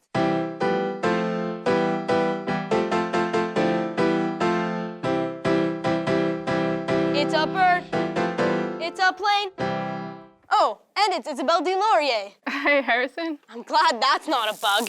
So I want to know how birds use their wings to fly. Can you help me? Sure. What you have to know is that whether you're a bird or an airplane, either way, what you need to fly is a set of wings. They all look a little bit different, but they have the same basic shape, and it's called an airfoil. Do you know what an airfoil is? No, what's an airfoil? So an airfoil, it's like a giant sail on a sailboat. Okay. So the only difference is that on a sailboat, the wind pushes the sail and the boat moves forward, but on the airplane, the two sails are lying down, so the wind goes over the wing and under the wing. And because it's shaped like a sail, it's an airfoil, that wind makes it go up. It's kind of the same thing for birds, but there's one difference. What do birds do with their wings that airplanes don't do? They flap it, exactly. So they go faster and faster until they're going fast enough that they can just spread their wings like that and soar and glide. I put this little beauty together myself. It's a wind tunnel. It actually shows how wings work. Yeah, so what's really cool about the wind tunnel is that usually you can't see wind, but with the wind tunnel, there's a smoke machine, and you can see the smoke, so it shows you how the wind is going. Okay. So what people do when they want to test airplanes, they put it in there. So can you see how the smoke is hitting under the wing? Yeah, it goes like below, like it hits down and goes below, and then a little bit comes up and goes over. Exactly. So if we were going to let go of the airplane, that wind that we see with the smoke would push the wing up, and that's what would make the airplane fly. So people can design wings like that and figure out what's the best wing for an airplane. Okay. But maybe we can test some other stuff too. Yes, I think we have this flying chipmunk or squirrel, yeah? So the flying squirrel has like big flaps of skins like that, just like a wing. So it's a nice curved shape, like an airfoil. Yeah. And when it jumps out, it does like a parachute. Oh, so it doesn't actually have wings that can flap, just stretchy skin. That's right. And we also have Falcon Boy, yeah! Because Falcon Boy can fly, and it's a falcon and a boy. I don't know about you, but I think Falcon Boy should get a ride on the airplane. Let's you want do to that. put him on? Okay, wait. Let's see if that works. He gets lazy sometimes, so he just takes an airplane.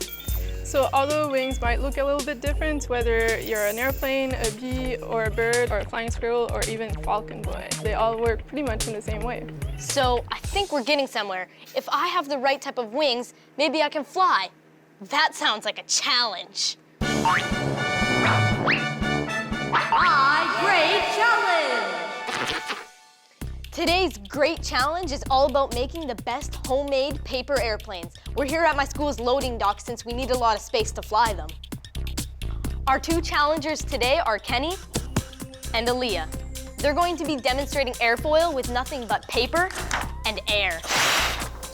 The contestants are going to be making specialized planes to fly the straightest, the farthest, and to perform the best aerobatic tricks.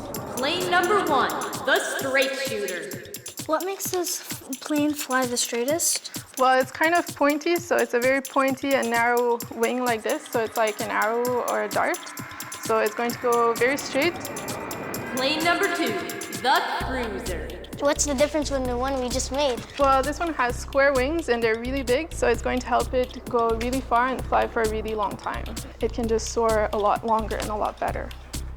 So what's really special about this airplane is that it actually won the world's record for the longest flight. Cool. Wow. I'm gonna beat that record. I believe in you, Kenny.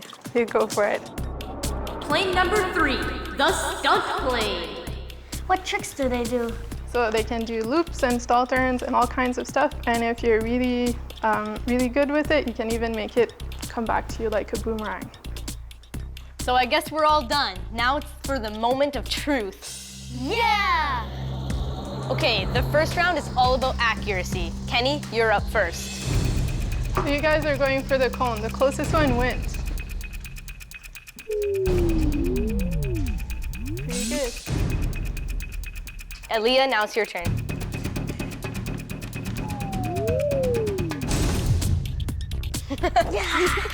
So I guess that round goes to Kenny. Now for the second round, which is about distance.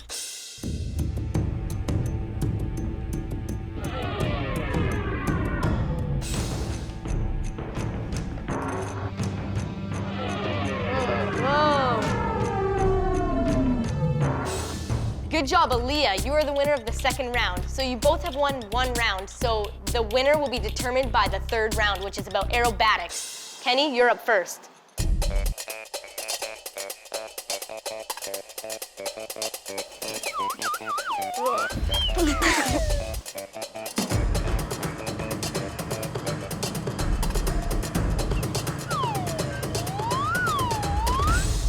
I guess Aaliyah was the winner. She was the first one to do a loop-de-loop. So Aaliyah is our winner. Congratulations. Yes! Now it's time for another question. This one's from Eric John. What I want to know is how big is the biggest bird alive? Now we're talking, Eric John. If humans are going to fly, we should probably check out some of the biggest flyers. To answer your question, I'm gonna get some street smarts! I found out the bigger the bird is, the bigger wings it needs to fly. The bird with the biggest wingspan and the world's champion long-distance flyer is the wandering albatross. These giant seabirds can ride ocean winds for hours without resting or even flapping their long wings. So, how wide is the wingspan of an albatross? This wide! These kids think it's a really heavy bird. If I were a bird, I would like to be an albatross because I have a big appetite. So I want to know how much you think an albatross weighs. 1,000 pounds, 55 pounds, 805 pounds, 300 pounds, 115 pounds, 500 pounds, 99 pounds, 20. And the winner is you! Yes! An albatross weighs just over 20 pounds, which is about the weight of a 1-year-old baby. Wow. I find it unbelievable. I thought it was 500 pounds. It's really light. I thought it would be more than 20 pounds. Whoa! So how much do you think I weigh? 80. Like that. 90. 102. 102? Actually, I weigh 70 pounds. I guarantee it. Yeah, you can put me down now if you want. It's not heavy. So I weigh about 70 pounds, which would be 3.5 albatrosses. My wings would have to be this wide for me to be able to fly.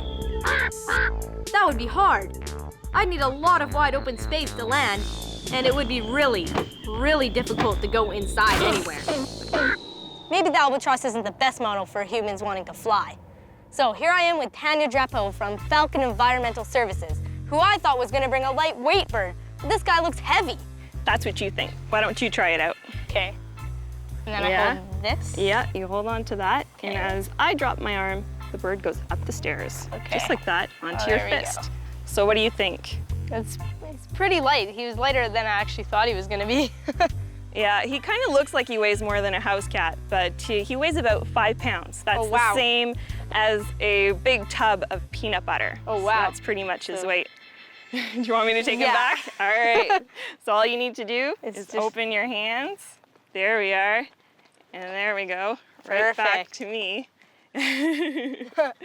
Now, birds have lots of adaptations for flight, so that's why sometimes they look heavier than they actually are. Half of his body is really just feathers. And then their skeleton actually is made up of many hollow bones, so that means that there's kind of nothing in them. They're very strong, but it allows them to be lighter for flight. Humans will have a very strong jaw bone as well as teeth, whereas birds just have a very lightweight beak or bill. Just the eyes seem to weigh a lot because they're so big. Well, his eyes actually take up 2/3 of his skull, and that means that one eyeball is actually larger than his brain.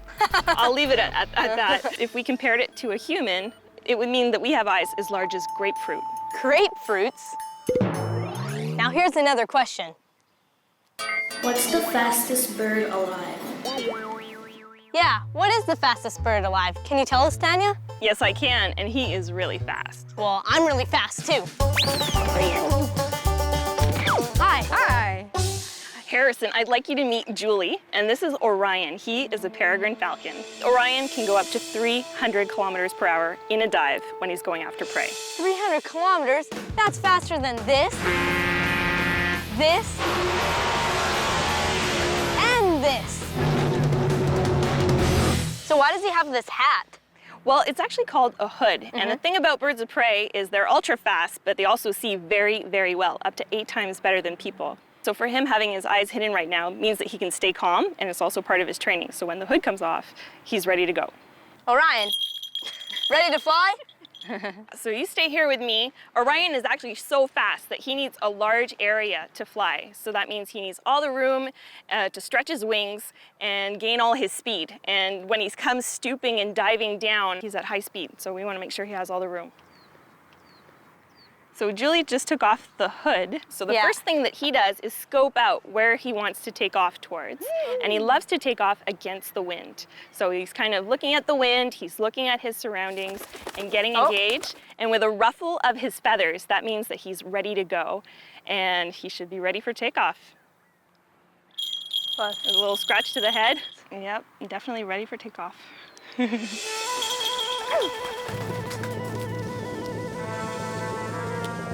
The falcon flies at incredible speeds when it hunts. It rises high into the air, far above the other birds, and then dives at its prey.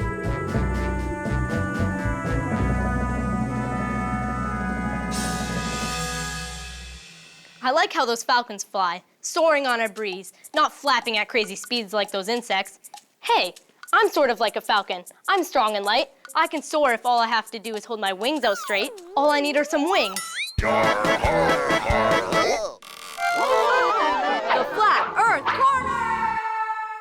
Hi, welcome to the 11th century. I'm Elmer, a monk at Malmesbury Abbey, and you're about to witness history. As you can see, I've made myself a set of wings, just like a bird. I'm gonna be the first human in the history of the world to fly by taking a running leap off the Abbey roof. Pretty smart, huh? Okay, here we go. One small step for monk, one giant leap for monkkind. Geronimo! I'm flying! I'm flying! I'm flying!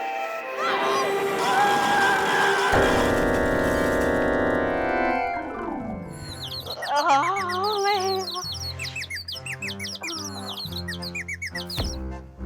man.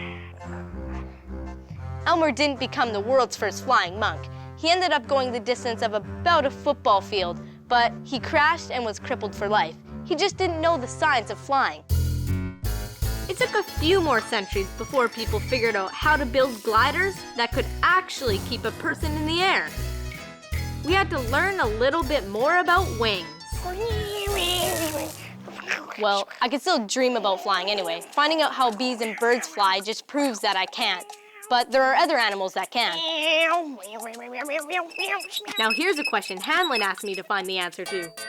How come pterosaurs can fly and little dinosaurs can't? To answer your question, it's that pterosaurs weren't actually dinosaurs. They were flying reptiles. Now, you probably know that flying reptiles died millions of years ago, right?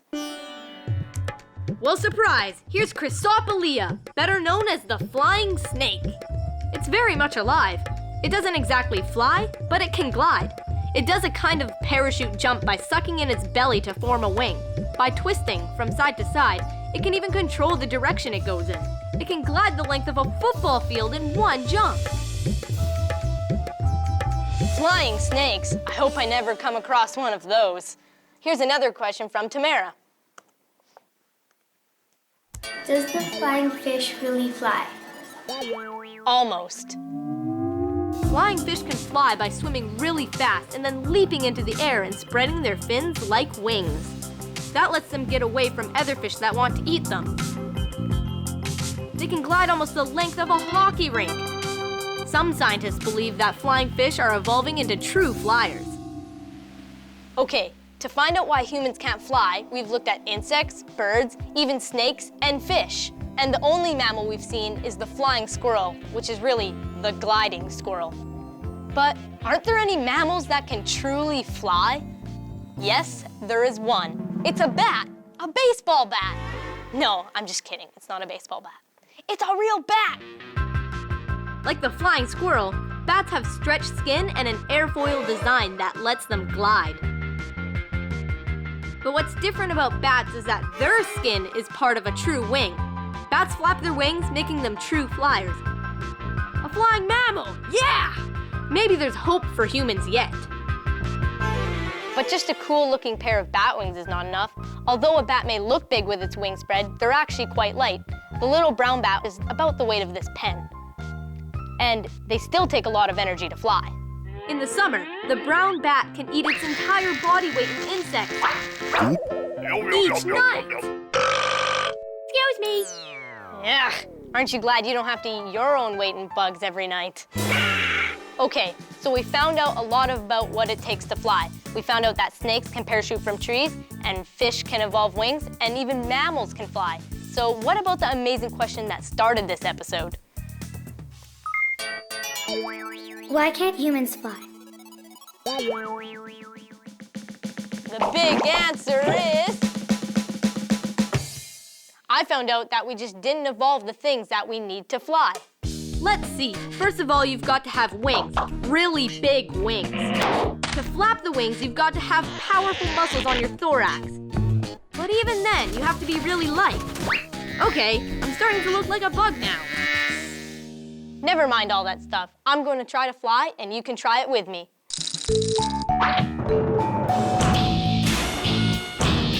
Uh-oh. Do try this at home.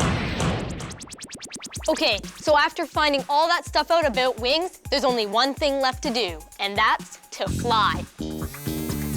Come on, keep that circular motion like a bee. Flap faster, faster! Okay, you can stop now. Ouch. Did you know bees and flies flap 200 times per second? And other insects flap up to 1,000 times per second. You'd have to flap at least this fast to get off the ground.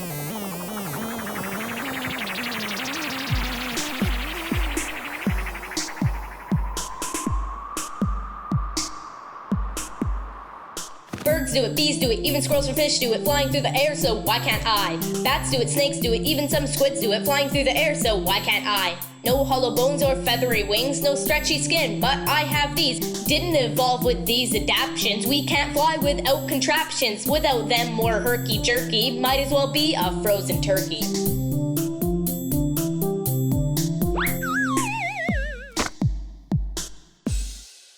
We'd have to evolve so much to be able to fly. Maybe it's better that we evolved big brains instead. After all, our big brains helped us figure out how to fly in airplanes, helicopters, and rockets. Although, you might wonder if our brains really are that much bigger after you see this next clip.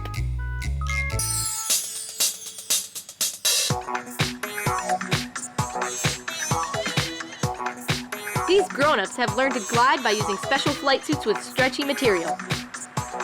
They glide just like the flying squirrel does. But it's still a very dangerous activity.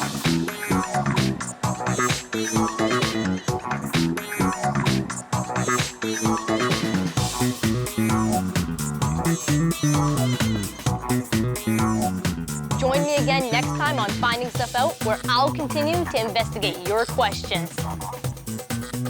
Check this out. Hey, they look like you.